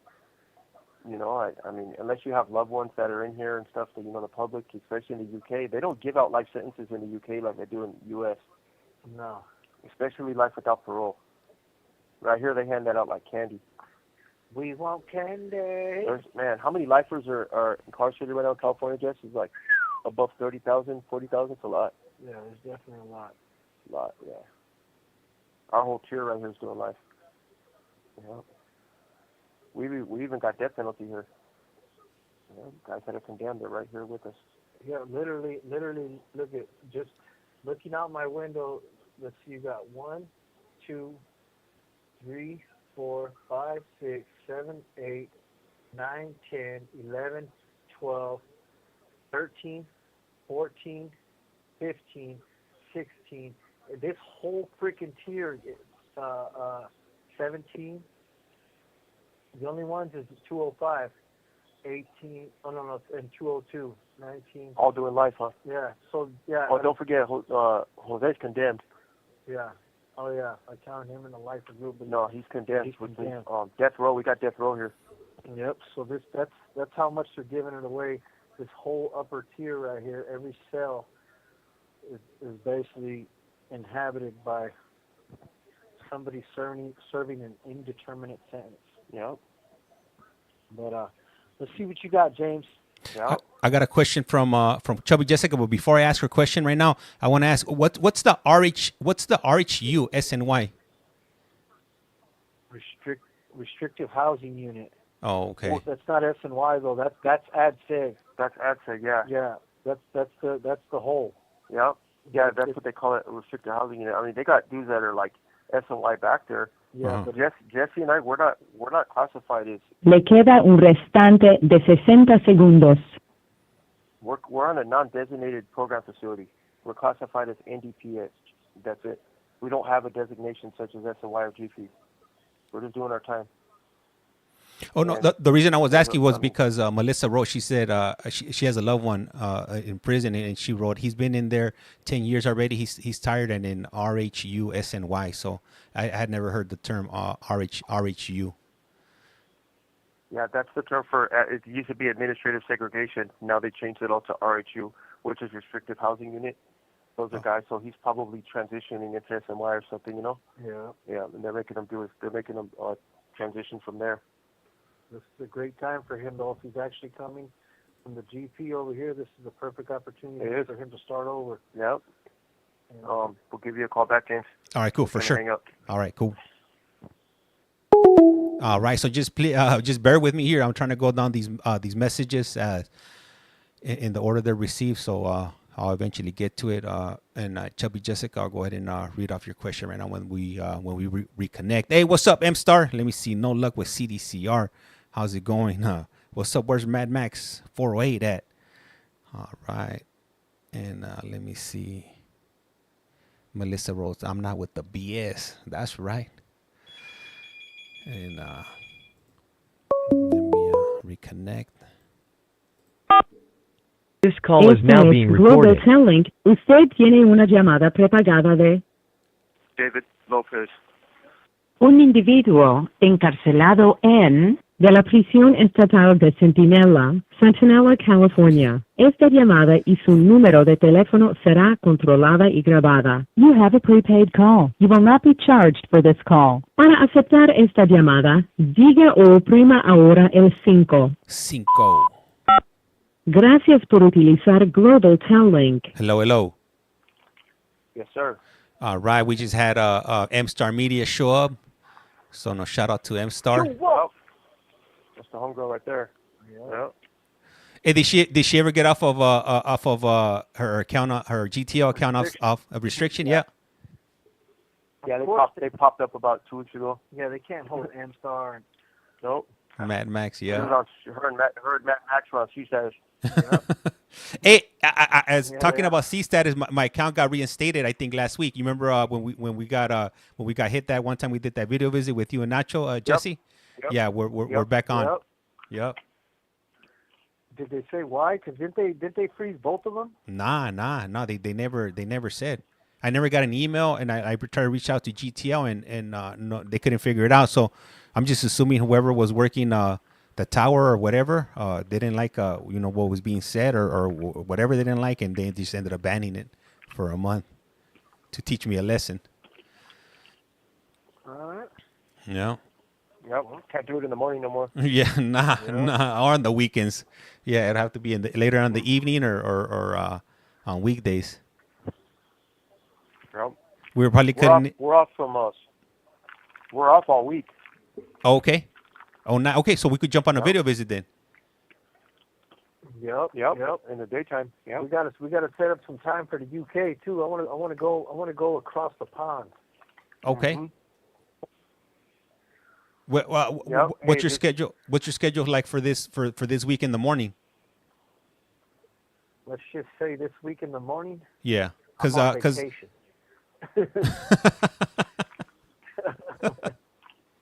well, let me know. Let me know if you guys have some time. Yeah. We'll be in the day room tomorrow morning. Yeah. Yep, Sure, we could try it tomorrow then. In the day room.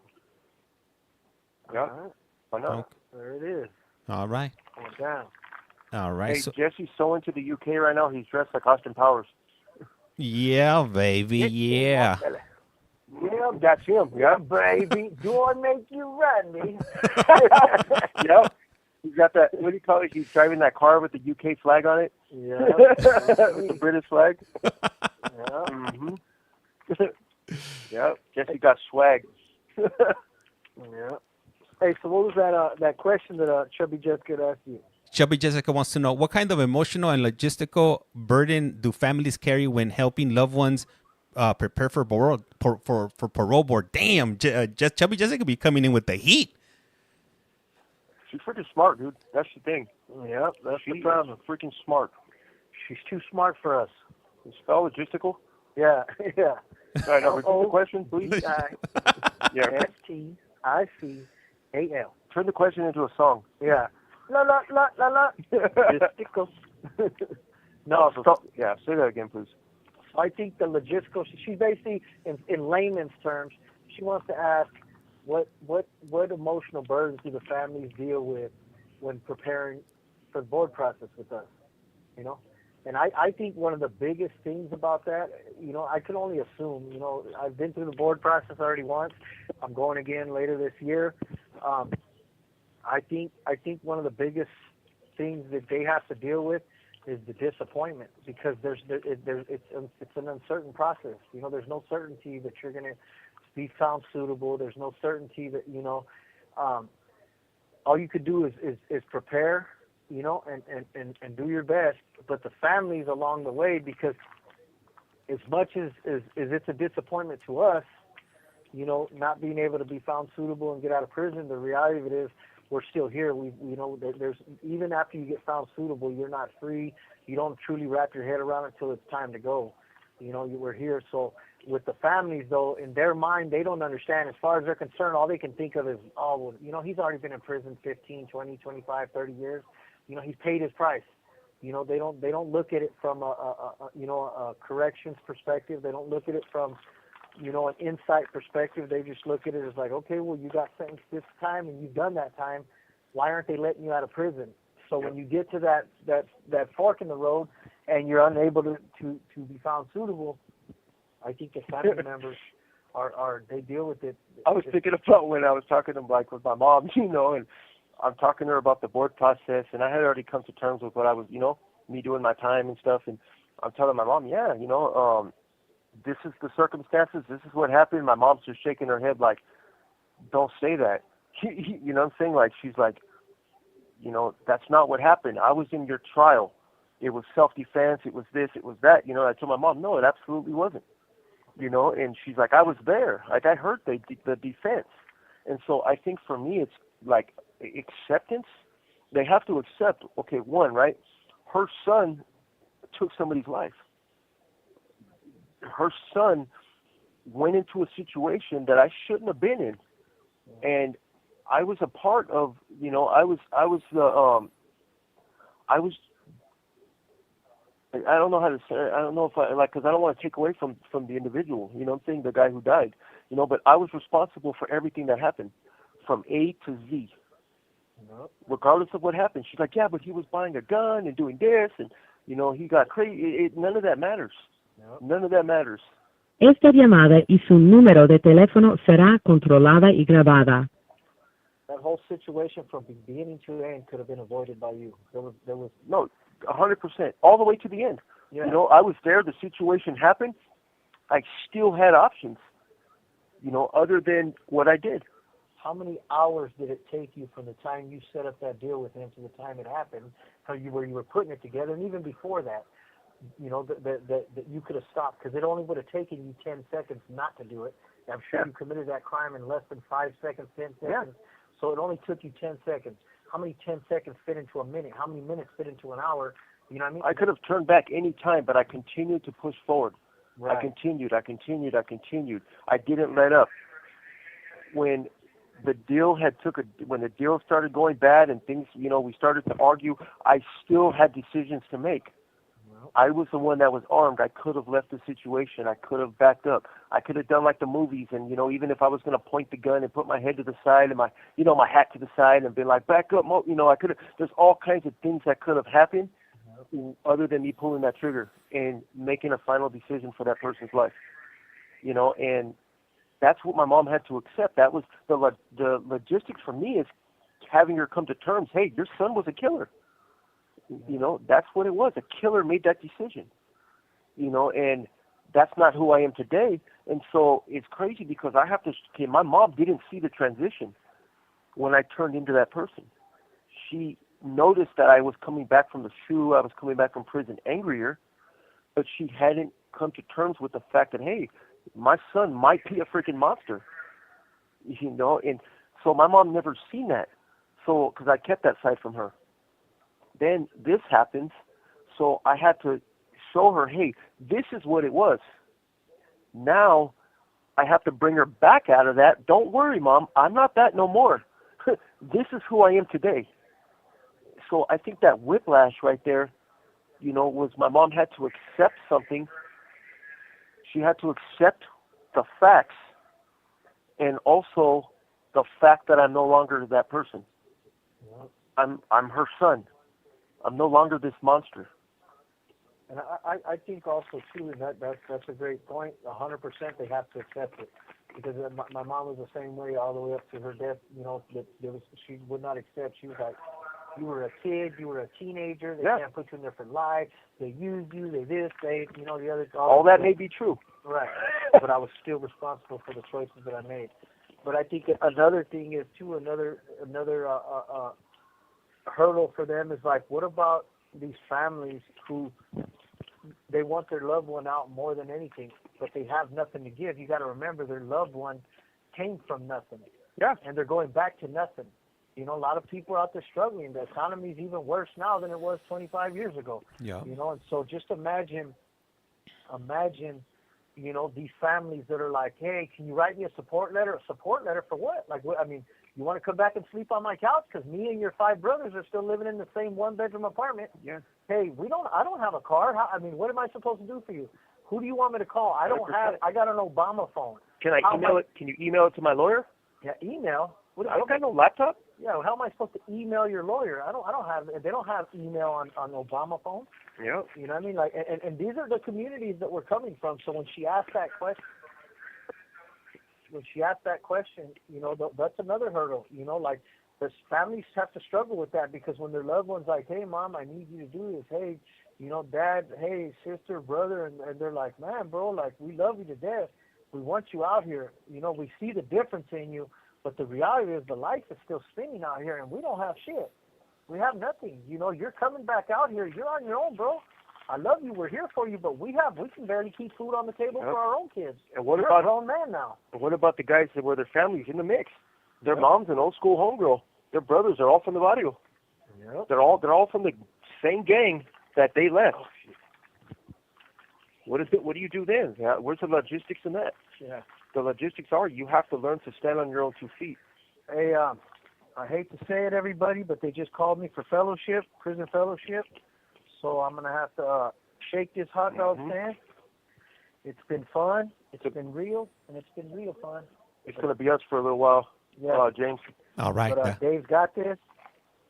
Thank you, everybody, for tuning in. Thank you guys for being here. Hopefully we can pick this back up tomorrow morning. Maybe take a trip across the pond.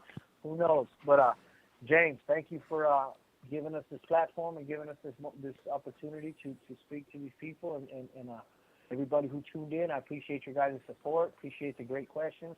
We send our loves to those who have been there with us, the regular supporters. You know, hey, we haven't seen that Lice Man. What's going on with that Lice Man? Yep. We're worried about him. He went down to Mexico. He sure ain't been the same since. Nope. Never like the brown buffalo. Yeah, the brown buffalo. I seen him tap in. He'll tap. I mean, he tapped in maybe like a week or a week and a half ago. He'll pop up from time to time. Okay, cool. If you taps in, tell him we send our love. I don't have a tablet. He can only get through on my account, so I don't have a tablet right now. I can't even check my account. But yeah, if he happens to hear this, you know, SoCal Fish Layer, we send our love there. Of course, Mando love to Chubby Jessica and all the great questions and all the great support, and M-Star and Max and everybody else that tunes in. We appreciate you guys, man. Thank you. Yep. My boy Jess, he's gonna go out there in the prison yard right now. Yep. Going out to this non-designated facility is dangerous. Hey, do you have any magazines wrapped around your stomach? And do you have your coat, your CDCR, or your coat? So if something goes down, you're ready? I tied a bunch of honey buns around me. He's just gonna, he's gonna eat honey buns with the shooters. I'm like, hey, you don't have to do this, man. I got a honey bun, man. Think about it. We can split this. All right, bro. You have a good night, James. Hey, for sure. Hey, talk to you tomorrow, all right? Yep, mañana. All right, And with that said, rato. Yep. Life is like a box of chocolates and a candle in the wind. Hey, the other day that song came on the other day. Yeah. Like a candle in the wind from Elton John. Uh-huh. And I told Jesse, that's the song. He's like, that's what you're saying? That's the song that you're promoting? It is. It is, Jesse. No, so that that song, right? That's the, Esta llamada y su número de teléfono será controlada y grabada. he wrote that song for Marilyn Monroe, but after she died, you know. Yeah. Yep. I'm gonna have to So- check. I'm gonna have to check it out one of these days. Yep. I'm a music lover, so I listen to everything. Jesse says I have a wide palate. So, I go all over the place. I'm looking for that UK techno rock. Because I know anybody that's still up right now, listening to that is clearly, I don't want to say on something, but into techno rock, though, I'll say that. Yeah, the UK, man, what time would it be over there? Like 1:45? It's 8 hours ahead, so 1:44. Anybody from the UK? Can you guys confirm your time right now? And we actually had somebody that tapped in on here. Le queda un restante de 60 segundos. We had Prison Bright to Be. She said she was from the UK and listening in. Prison Bride to Be? Yeah. Who's she? I need to know more about this Prison Bride to Be. What's she say? No, Cool. that was her handle. She's from the UK. Jesse wants to know too. No, All right. you know, that was the 60 seconds, huh? Yeah, we got hit with the 60 seconds. All right, I'll give you a call back right now, James. All right, cool, for sure. All right, so right now it's only going to be David. Jesse has to head out. He has some other prior commitments he needs to attend to. So right now it'll just be David on the phone line. And let me see right here. So I'm gonna go ahead and ask him Kimberly's question, and Kimberly wants to know what is his plans when he gets out, and then I'll just go ahead and continue down the questions. Sugar Cookie 222. This is very interesting. All right, and Renee wrote thank you. All right, let's see here. This call is now Esta being es recorded. Global Telling. Usted tiene una llamada prepagada de David Lopez. un individuo encarcelado de la prisión estatal de Centinela, Centinela, California. Esta llamada y su número de teléfono será controlada y grabada. You have a prepaid call. You will not be charged for this call. Para aceptar esta llamada, diga o oprima ahora el 5. 5. Gracias por utilizar Global Telling. Hello. James. Yes, David. Sir. Hey, what other comments you got? So we got a question from Kimberly, and she wants to know. Let me see. What are your plans when you get out? And we also had a comment from Amelia. She writes, "What's going on, James? If you will." Hey, what's up, Amelia? So we got a running joke. Anytime when we're watching these court hearings, I normally say "if you will" after every sentence. So they're always putting it on the chat now whenever they finish up their questions. So don't be surprised if everything ends with "if you will."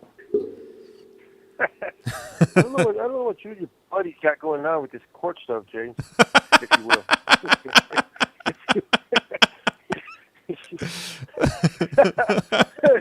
Yeah. You know, hey, so all right, so my plans when I get out, well, I want to go work. I'm gonna leave here with a bachelor's degree from San Diego State University. I'm currently, I'm lucky that I'm in one of the prisons that is offering a bachelor's degree program, and Jesse and I were both scheduled to start that program in August. So that bachelor's degree is in journalism. We have professors that come in. They gave us laptops. We got professors that come in, San Diego State professors, and it's like a satellite school here. And man, it's a lot of work. But, you know, we do it. I get good grades. I work hard. So I would like to get a job, preferably doing something with my degree. I'm a great writer. Advertising. Hey, who's the guy that was with Bird's sister? Let me see right here. Let me go back on the comment here. It was he didn't put his name. His handle on the chat was Esta llamada y su número de teléfono será controlada y grabada. Fly Chiefing. Fly Chiefing was his handle. That's all we know. His name's not on there. Not because Jesse's gone right now. Oh, he's in a CM right now? A while ago, but he's barely stepping up. Yeah. Okay. I could even hear him on the tour. Birds. He's got a 1 in a million voice. I can hear him out there chirping away. So, yeah. Yeah, so I would like to do something with my degree. I don't know if I'm going to go into the offender mentorship. It's called OMCP certification program. I'm thinking about it to become an alcohol and other drug counselor. But I figured that if I'm going to have a bachelor's degree in journalism from San Diego State, you would think that I can get a job doing something with that, you know? I would like to get into some sort of I have a connection for a carpenters union. One of my boys is already out there working for there. So I have a ton of opportunities. I just want to work and establish myself, put money in the bank, take care of my family, and live my life. I don't want to do anything extravagant. Ever since I started doing this chat or this podcast, I consider myself a low-level celebrity. So I'm going to do weird things with my newfound fame. Alligator skin boots. The ostrich I'm going to boots. get a grill, you know, like ostrich skin boots, yeah. I want ostrich skin boots with the feathers in the back. One of them Three Musketeers hats. I'm just messing around. You know, but no, just live normal. That's what it is, you know. We got a comment from Go ahead. From Selena. She writes, when my cousin went to parole, he said he acted like he won't get paroled until he does.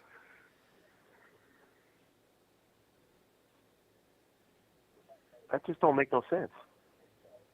I was trying to I'm trying to process what she said right now, and it's like, all right, so what do you mean? Like he's not going to do anything to prepare for himself? No, I think until he actually gets paroled. I think what she means is that because you know how like it's not real until you actually walk out. So I think that's the way I interpreted it, that he's not. But that's how he's gonna act. Like, unfortunately, the way that you act in here is the way you're gonna act out in society. That's just what it is. You know, whether the doors open up for me or not, I'm a lifer. I could spend the rest of my life in prison. I could die in a cell. You know, that's what it is. Or I can go home. But the fact of the matter is I'm going to act the same way as if the gates are opening tomorrow. Because that's who I am today. That's just what it is. That's who I am. It took a long time for me to get this way, but I'm not going back. I'm never going to go back to who I used to be. So it makes no difference if I parole tomorrow, a year from now, 2 years from now, 10 years from now, or if I die in the cell. I'm just David. I'm just doing me. I'm a student, I'm a husband, father, son, brother. That's what it is. I have an opportunity to. I have a voice now. I have a platform that you, James, have given me, and this is how I interact with the world. I got a TV. I got my laptop in here. I got music. But at the end of the day, I'm locked in a cell. I'm locked in a cage, as a consequence of who I was. But that's all in the past. That's what it is. If you want your loved one to have success out there in society, those changes have to be made in here. There's no excuse to use drugs in here. If you use drugs, you're using it as a crutch. There's not, it's a hard time in prison. Well, yeah, prison's a hard place. I just need to escape for a little bit. I need to get away. I need to just get a little taste. There's no big deal. If my loved one has a phone, a cell phone, or smoking a little weed here and there. Look, there's a lot that goes into that. It's not just the act. Yeah, people smoke weed out there. It's legal out there, for the most part. In a lot of places, they're not enforcing it. But in prison, it's illegal. You can't smoke weed in prison.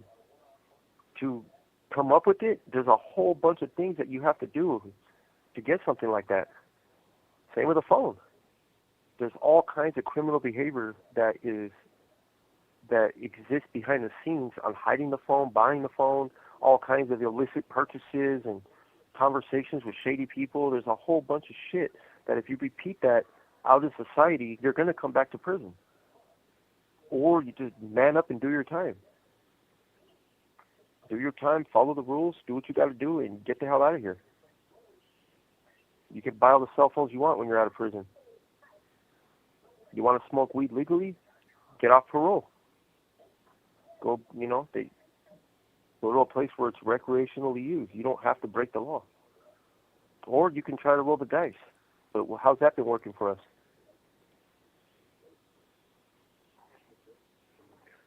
That's what it is. That's just a fact. Go ahead, James. I got a comment from Lovely Gigi, and she's a regular on here whenever you guys tap in. And she writes, hearing so much of this scares me for my son that went in at 17 with 16 to life, first timer. Let me see. And yeah, she wants to know, man, if he's gonna come home. She's scared for him. We got Miss Vero 559. She's waving her hands at us. Hey, welcome, Miss Vero. What's cracking? What's up, man? Miss Vero, she pops in from time to time. She's she's one of the Correct Call family. She sends ours to you. And Miss Vero she popped up on the UK page. So it's this is this is the remember when they were talking about that TikTok was gonna go dark. So I opened up this account, but it's based out of the UK to get around the US restrictions. So now I have two accounts now, if you will. Hey, look at you, if you will.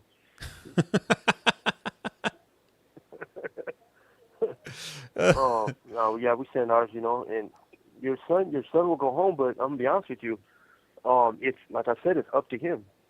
How long he spends in prison is up to him. If he came in as a kid, 17 years old, 16 to life, your son's gonna go to board sooner than later. He's a youth offender, especially a youth offender that came in before his 18th birthday. He's gonna go to board regularly. He does not have to get denials every time he goes to board. Unfortunately, he's young. I don't know how young he is, but if he's been in for like 10 years, so he's 26, that's still fairly young in prison. That's when all the knuckleheads are that age. But he's going to have to courageously step aside and tell his homeboys, because you're going to get homeboys in here, even if he wasn't from a gang when he came in. You're going to get homeboys in here. You're going to get that gang mentality because that's just what prison does. Everybody here runs with somebody. And he's going to have to step away from that and just get the courage to tell his homeboys, I don't want to do this anymore. When he goes to his annual, he could tell his counselors, if he's got a little bit of clean time, he could tell the counselor, I would like to go to a non-designated program facility. It's not PC. It's not SNY. It's none of those things. It's a separation from politics. That's what it is. That's it. He doesn't got to tell on nobody. He don't got to do none of that. He doesn't even got to tell nobody where he's going. They transpack him. He could even lie. Oh yeah, I'm going this place. And that's it. He's gone. Never see them again. That's all it is. Come to a place like this, get into school, and start working on going home. Start getting his board packet together, and he could be home with you. He could be home to take care of you as you get older. We all have decisions. Just got to make them. What else you got, James? Let me see. Also, we had so Northwest Road. I think she meant not getting his hopes up until. So how I read that message earlier on about paroling. So yeah, Selena clarified. She said, yeah, that's what I meant. That he just wasn't gonna get his hopes up until on parole and whatnot. It's kind of the same concept, though. That's what's hard on the family, though, is because your guys' hopes get up and out there, but he just has to. It's his expectations. He just has to lower his expectations. Remember, it's not about doing what you got to do just to go home. It's about doing what you got to do to change who you are. And the parole board, obviously you're going to be crushed if you go back and you get a 3-year denial or a 5-year denial or something like that. Esta llamada y su número de teléfono será controlada y grabada. But it's not the end of the world. They're going to, sometimes they do that. I've seen the board deny people, and they come back and they take it on the chin. And they're like, you know what? They get a 3-year denial. The board says they're mostly ready. but they want to see a couple more things. They'll give them a 3-year denial, but the board will pull them back. I've seen them pull them back in a year and a half, little over a year. It happened to a guy here, and a lot of times they probably just want to see how he's going to act.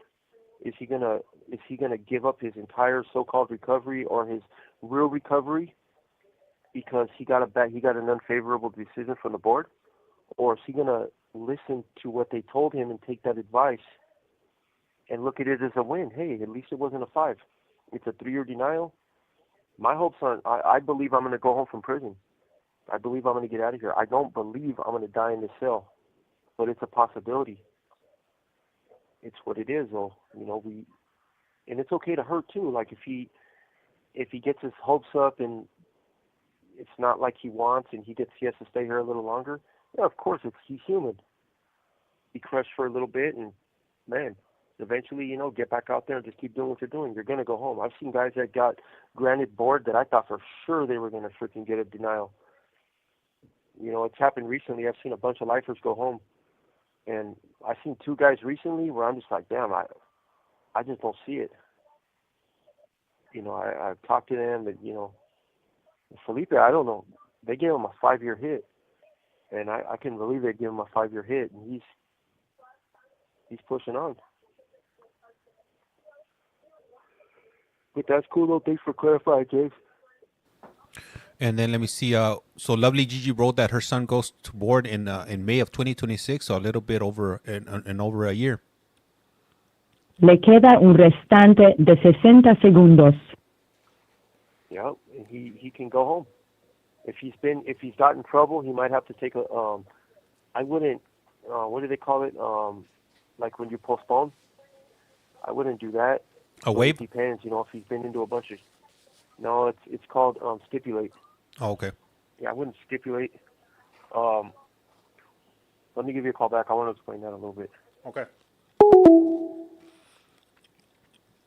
Okay, so my wife just brought me some food, so I gotta get it in when I can. So that's what I'm doing now.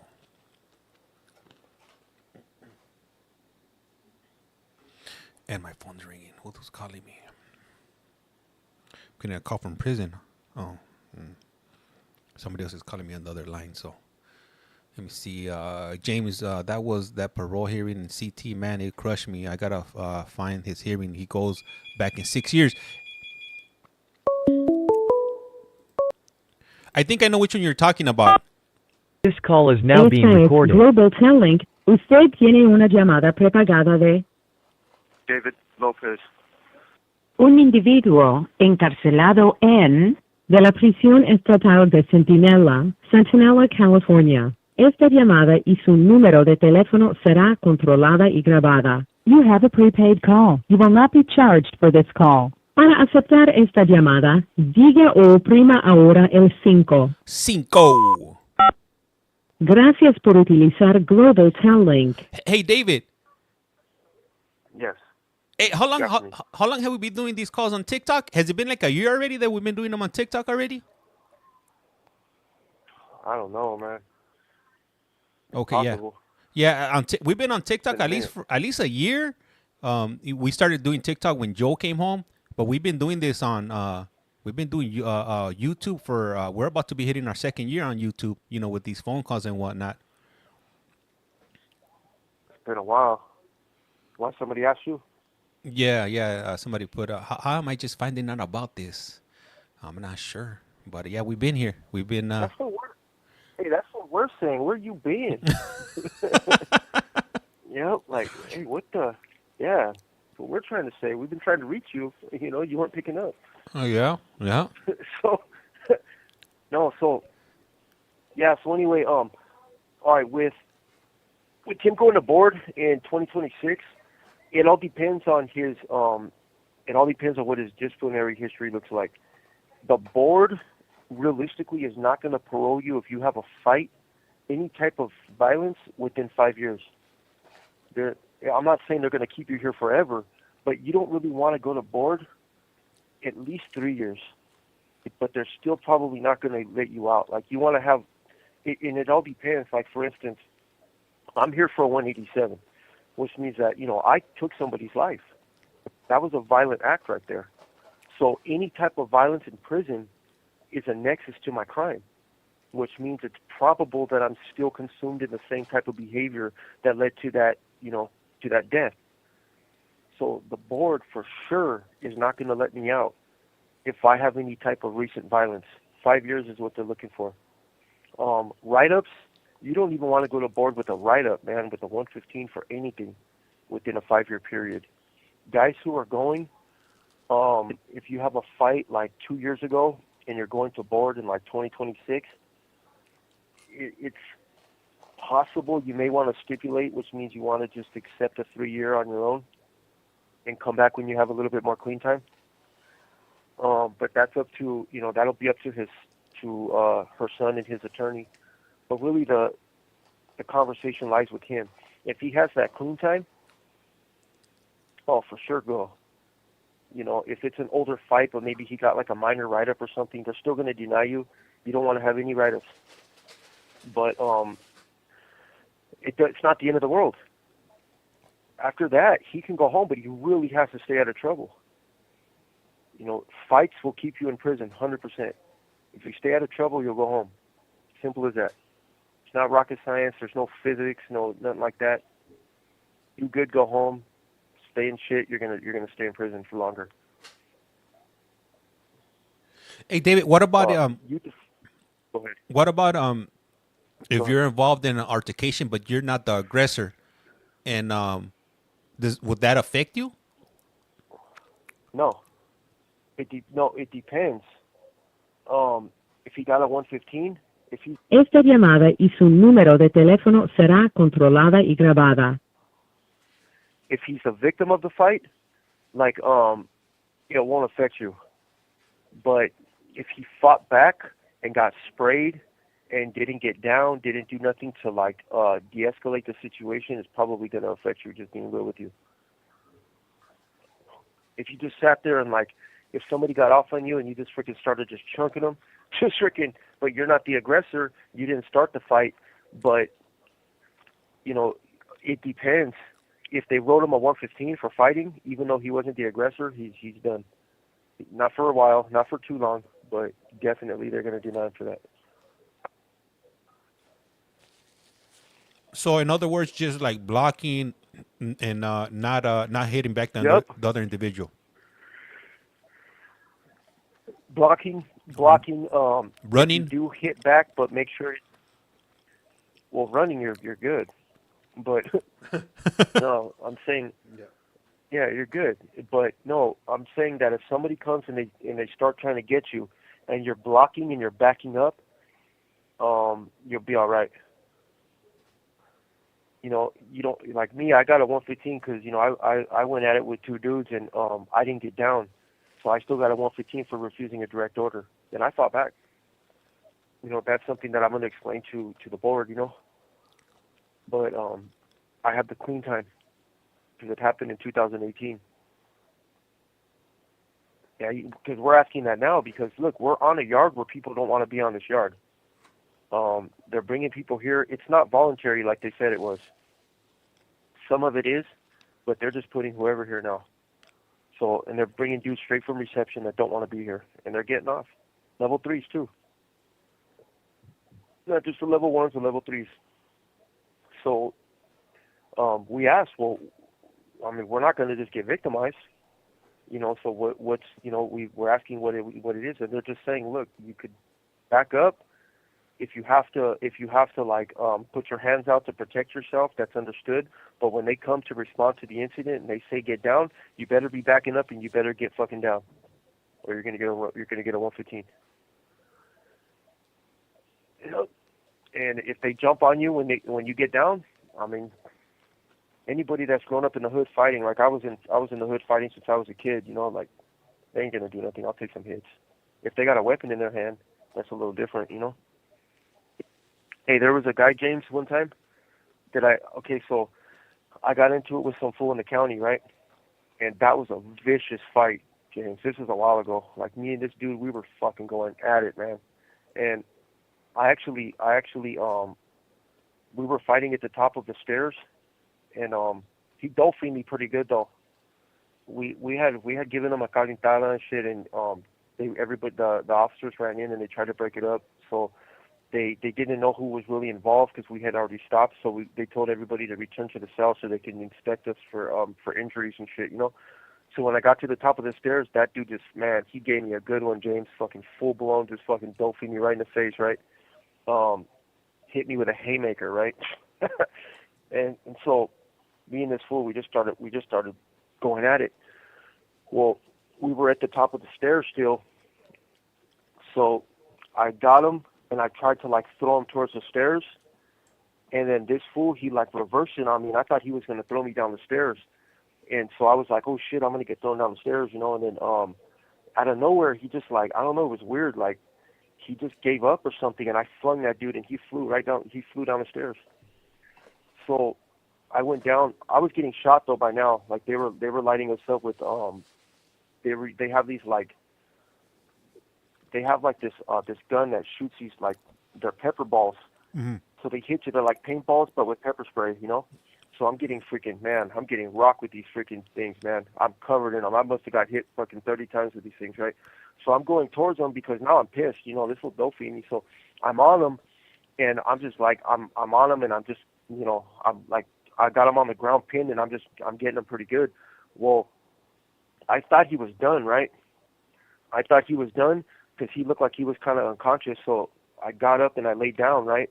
I laid down, and this fool popped up, James, like a freaking robot, man. Jumped up on me and just beat me to the ground. This fool, James, beat me senseless. And so I can take a hit, you know? Yeah, this fool fucking, I don't know, he just came alive one day. So I look at it, I just look at it like, look, if these fools do something and they jump on you and they actually get you, as long as they don't got a weapon, like really, like you could take an ass whooping. Man. So how bad was it? How bad did this dude, like, okay, so, all right, so I was already proned out. Like he looked like he was unconscious. So I was like, all right, he's done. So I went and I laid down, and when you prone out, you got to lay face down on your stomach and put your arms out, right? So this dude, we had no disregard for the officers. Like they were shooting and doing all that. We didn't give a shit. We were more concerned like with each other, you know. So when I was laid down, proned out, he jumped on me while my face was still pointed towards the ground, like I was on my stomach. And he got on and he straddled me and just fucking unloaded, man, on the side of my head, the top of my head, back of my head. Yeah, just good.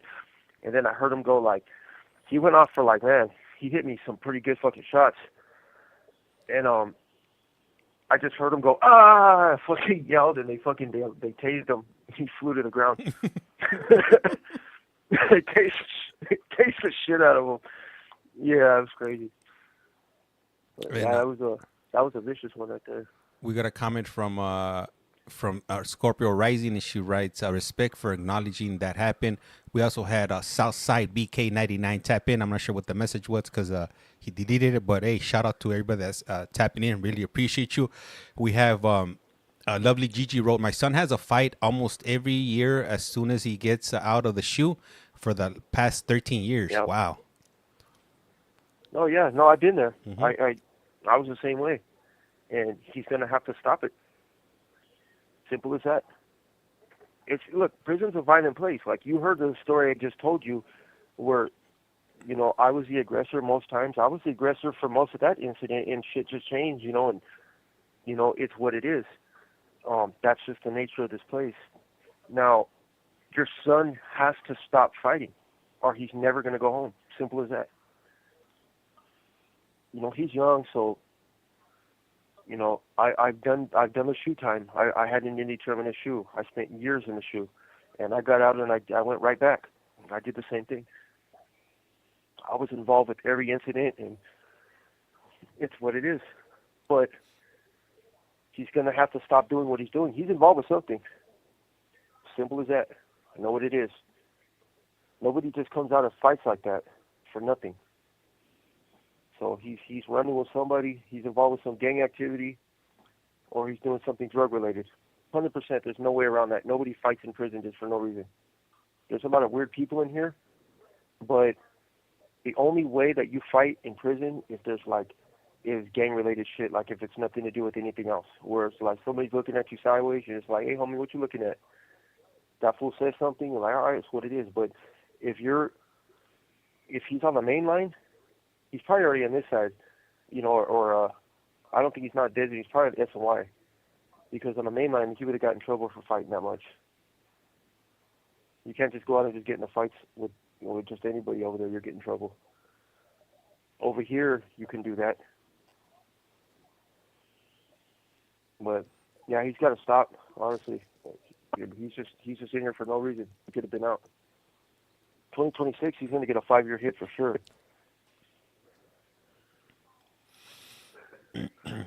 Let me see. I got another comment from Ms. Vero. She writes, it's such a different world out here for someone Esta llamada y su número de teléfono será controlada y grabada. For someone to adjust to after so many years, worrisome. Yep. No, and you know what? She's seen us before. You know that, right, James? Yeah. I'm not gonna say why, but she's seen me and Jess. She's seen how we interact with our people, Mm-hmm. And we're relatively normal, but it's gonna be a big learning curve for us. Getting out there and trying to, readjust and dealing with our concept of respect is a lot different than people out there. We don't just bump into people, and when we do, we say, excuse me. You know what I'm saying? It's going to be a little different. We try to purposely avoid issues, especially those of us that actually have violence in the past and been involved with stuff. We're not trying to get into any situations with anybody, so we go above and beyond to try to mitigate that. And let me see, Miss Scorpio Rising, she wrote, oh, this just recently happened, and I typed in the message that this the story you were speaking about earlier on was in when you were in county jail, right? Yeah, no, I haven't had any violent incidents since 2018.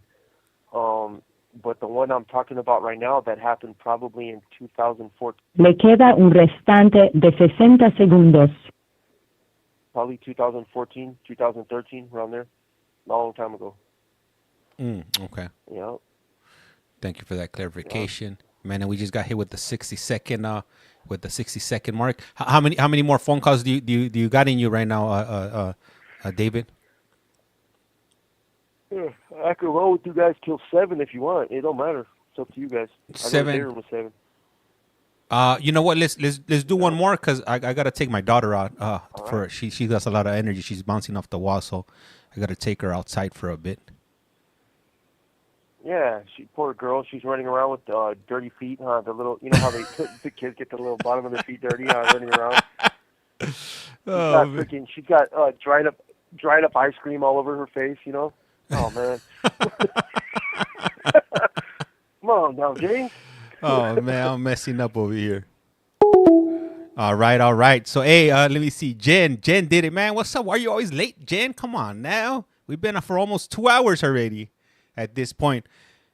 Now, and then for those of you that are interested in court, what the hell is 6 o'clock right now? So I'm gonna go ahead and start running the 7 o'clock stream for Pima County at 7. So, but I'm gonna run it on YT because I got some other prior commitments. But hey, I was on this morning.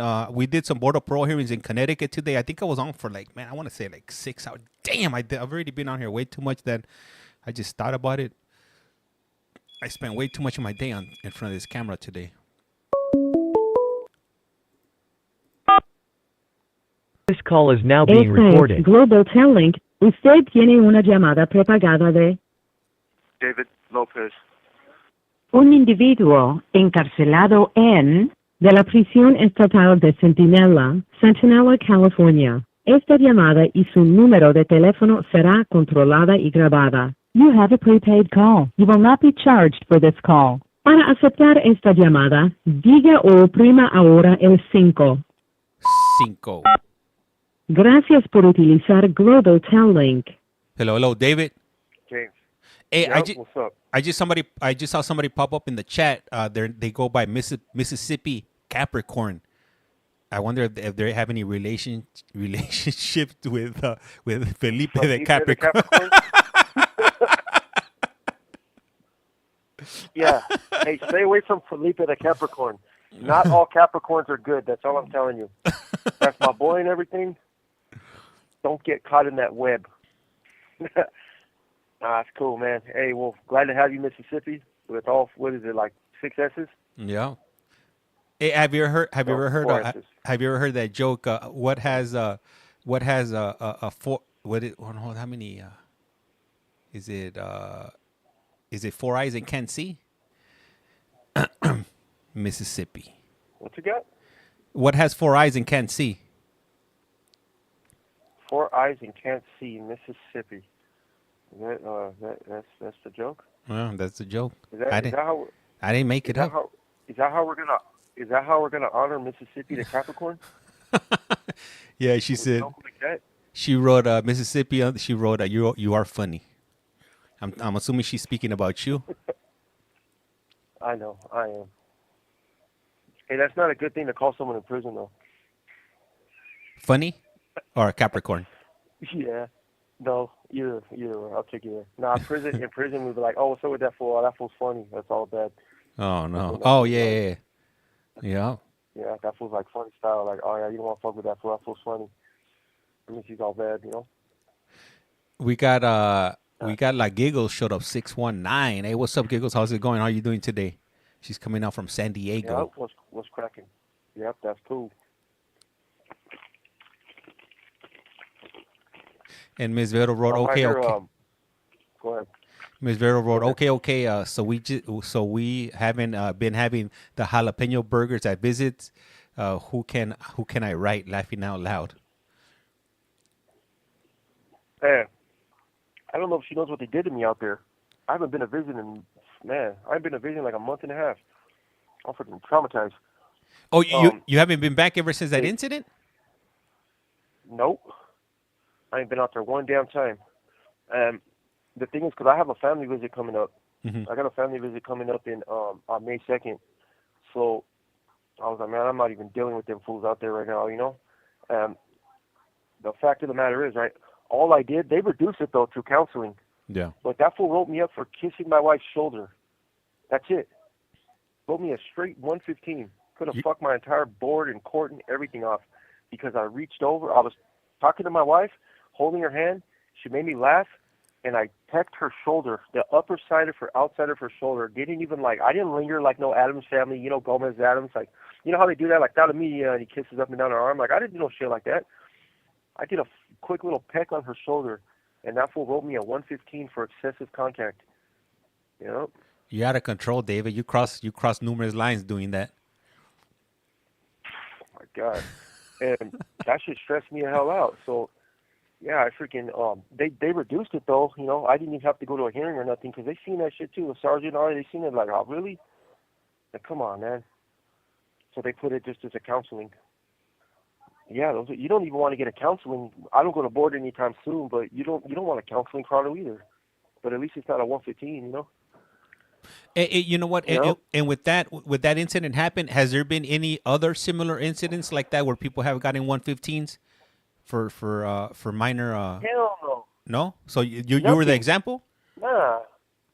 I guess so. And it's not a very good one because like people are just doing what they do out there, you know. But there was some dude that got there was a dude that got a 115 for sexual contact, which is different, you know. Mm-hmm. But he at the end of the visit, he got 2 scoops of his girl, you know, from behind and you know, lifted a little bit, you know, gave it a little jiggle. Yeah. So yeah, he got, you know what I'm saying, he got in trouble. He got a 115 for that. He lost his visits for like 30 days or something like that. But the thing is, like, come on, man, that's just human interaction. I was above the table. I hadn't done anything, you know, like anything shady or nothing like that. I didn't, you know, nothing. Like, I was just a peck on her shoulder. Like, that shit was crazy. I don't even know. Yeah, that's just being human. But yeah, that shit fucked it all up for me. Man, stressed me out. Ms. Vero wrote, it's been real strict. Hands on table stuff is what they kept telling us. Yep, and I had my hand on the table. I had my hands on the table, and I just reached over and pecked her shoulder. Do not, I'm telling you, careful with that shit, especially with that freaking dude out there. It's like they put a dude in the visiting room, like that's where he'll fucking he'll be working for a long time, like places like that. Like people like that, they, especially with the new model and shit, it's like, come on, man, you can't be a robot. You know what I'm saying? You can't. Like, try that shit over there on one of them other yards with all them mobsters over there and shit like that. Hit one of them for something like that. You know, that's just what it is. But people come over here and they act like they're doing the most. And it's like, come on, like, this is a programming facility. It's a program yard. Ain't nobody trying to do nothing like that. And I'm glad they were focusing on that because there was already a bunch of overdoses and shit like that on the yard. It's like, all right, well, you were too busy watching me kiss my wife's arm. You missed all the other shit that came in. Yeah, I was, fuck, really? Yeah. Hey, so I know you mentioned a few moments ago that you do have a family visit coming. How do you anticipate that, going? Do you feel like you're gonna be under the microscope a little bit more than normal? No. Nah. It's because I didn't fight it. I mean, I talked about it, like, I had them reduce it, and I made the administration aware of, like, this issue and shit because this was, like, extremely petty, but I didn't 602 nobody. I didn't do none of that shit, so I just left it alone. It's what it is. Like, that's what you felt it was. I don't agree with you, but at the end of the day, I left it alone. I didn't cause a big stir, and that's what it is. It's a different people handle that anyway, Like that dude, he wouldn't work in somewhere like family visiting. Damn, you know what? So, I just read this message here from Hope Marie, and she wrote, I flew to VA for a visit at USP Lee, which is a federal prison, and they didn't tell anyone visits were canceled until they walked in. Damn. Where was that at? USP. Esta llamada y su número de teléfono será controlada y grabada. So it would be United States Penitentiary Lee, and it's located in Virginia. What the hell? So what did she do? Fly out there and freaking they got her at that time? So she flew. No, that's so she fucking horrible. So she flew. She flew she flew there and drove up to the prison. And when she got in, they were like, "Hey, visits are canceled." Poor girl, man. That shit sucks. Man, you know what? Sorry to hear that. That's what happens when the robots run the prison system. No human freaking, no empathy. Go ahead. One time I had a buddy that was up in, he was in McDowell, FCI McDowell, which is up like in the freaking mountains. I think it's like in Virginia or West Virginia, one of those Virginias. And I drove up there because I happened to be I was out in the East Coast. So I took a drive up there. I think it was like a 5-hour drive from, I was in North Carolina. So I drove up there. And when I get up there, they were doing count. So I had to leave, and then I had to come back once count was over. So I go back to the prison, and I'm thinking, because every time I go in, I'm expecting them to do the ion test, to rub my hands to check if I've come into contact with any type of, illegal substances. So, I wash my hands before I go into the visit. You get processed in, and when I go in, they test me, but they test my pants, and my pants came up with contact with some type of substance, and I was like, what? I was like, that doesn't make any sense because I'm not around any of that stuff. And then I was like, well, I was like, if that's the case, I was like, well, let me run outside and let me grab some other pants so I could swap them out and you could test those pants. And she was like, no, you have to come back, and you could come back in 2 days. I was like, hey, I don't live down the street. I live on the West Coast. Like, that's it. Like this is over. And when I went to visit this particular homie that was out there, that's when I would go visit him. I would never tell him I was gonna be going. I'll just show up because if instances like this when it just for whatever reason they feel like to go that extra mile when you're trying to get processed in. And after the fact, when I got back home, I was like, hey fool, I was like in the state and or the state over, and I went to stop by, but they didn't let me in. So hey, shit, that visit obviously didn't happen, but Definitely, I could relate to those type of situations that cops be, the type of situations that cops be doing when you are trying to visit individuals in prison. But you can't take the human aspect out of prison. We're not robots. We're people. Yeah. Yes, we've done things, but we've done things. I came into my crime almost 15 years ago.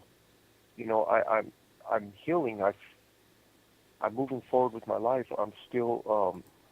I feel things. I feel pain. I feel fear in those things. I feel love. Just like anybody else. And our family members that come from society aren't. Even the way that we're desensitized. Esta llamada y su número de teléfono será controlada y grabada. Families are not desensitized to prison like we are. And if it hurts us, imagine, I can imagine what it does to you guys out there, that aren't used to this. You can only punish us so much. Like, yes, you've punished me, you've took me away from my family, you've stripped me of my liberty, and for good reason, but you can only do that so many times before I start to get used to it and I start to adapt and I just start to live out my life. This is what it is. It's like, okay, so it's almost like, they have to find something else, some other way to to rip a scab off or something, but that's what it is. There's weird people that are working here too. In this time that we have been having that conversation, lovely GJ stepped away and she just got back into the chat. She wrote, "Dang, I'm sorry, I'm a nurse and I had to go deliver a baby." Damn, me and David are having this conversation and you're delivering babies. Hey, tip my hat off to you, lovely GG. Yeah, who am I as a person compared to GG? You know what I mean? Wow. Yeah. Bring us her. How can I say that biblical? Bring us her of life. The placenta. Yeah. Yeah. Yeah. It's what it is, man. But that's cool. That's cool that you did that. It's crazy how another life started. Right. I think about that. Yeah, I think about that in relation to my case, where I'm like, man, that was somebody's baby one time. I had no right to do that. And those are ways that I was able to empathize with what happened and, that person, it's like, man, all those years ago, that person was born, was brought into this world, brought joy, regardless of how his life had turned out with, whatever he was involved in, that was still somebody's baby. And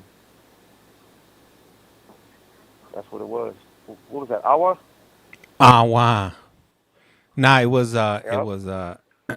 my microphone where I got it attached to. I hit it with my cable, so it made that noise. That's cool. Hey, how much longer do we got on this call? Oh, we got about a minute and a half. Well, it was nice spending this time with you guys, man. I'm glad you guys got to meet my boy Jesse. Those of you that didn't know him, the people in the UK, I'm sure you guys are long asleep by now, but we will be back. So we'll try to give you a call. We'll try to get a hold of you in the morning, James, so we can see if we can light something up out in the day room. Oh, so you got day room again in the evening, in the morning, in the evening, because it's the first of the month. Is that why you have the Yes, sir. Okay. Yep. All right, cool, perfect. The same program today is going to happen tomorrow because it's an odd day, and we have morning day room on. Le queda un restante de 60 segundos. So it's going from the 31st to the 1st, so they always do it like that.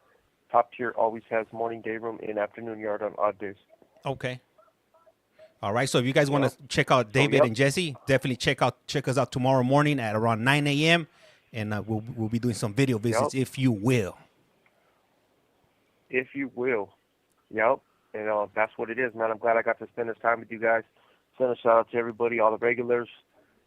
Keep encouraging your loved ones to do good. Nobody has to die in prison. Everybody has an opportunity to change. And everybody's telling you bye. Deliver that message today. Ms. Vero's telling you bye. Northwest, Fred. Everybody's letting you know. All right. Hey, thank you, David. Hey, like a candle in the wind. Life's like a candle. Once you blow it out, it slices out. And with that, we're out. A rato y buenas noches. All right, guys, I gotta go. I gotta go ahead and take care of some of the other stuff. But hey, I appreciate you guys. If you guys haven't done so, please do so. Hit that follow button. Hey, did Javier call you today? Nah, he hasn't called me. I talked to him like 2 days ago. He was supposed to call me back, but he never called me back. Hey, what's up? What's up, Armando? How's it going? What time is it for you? For me right now, it's 6:33. I'm on the West Coast, so I'm on Pacific Standard Time. So we'll be on tomorrow, all right? Hey, I gotta go. Like I said right here, laughs like a candle. Once you blow it out, it lights out. And with that, we are out of here.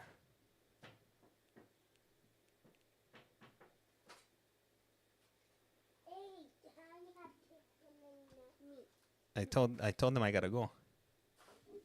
See? Yeah. But why you have Chick-fil-A, not me? ¿Qué pasó? Mama didn't buy me no Chick-fil-A.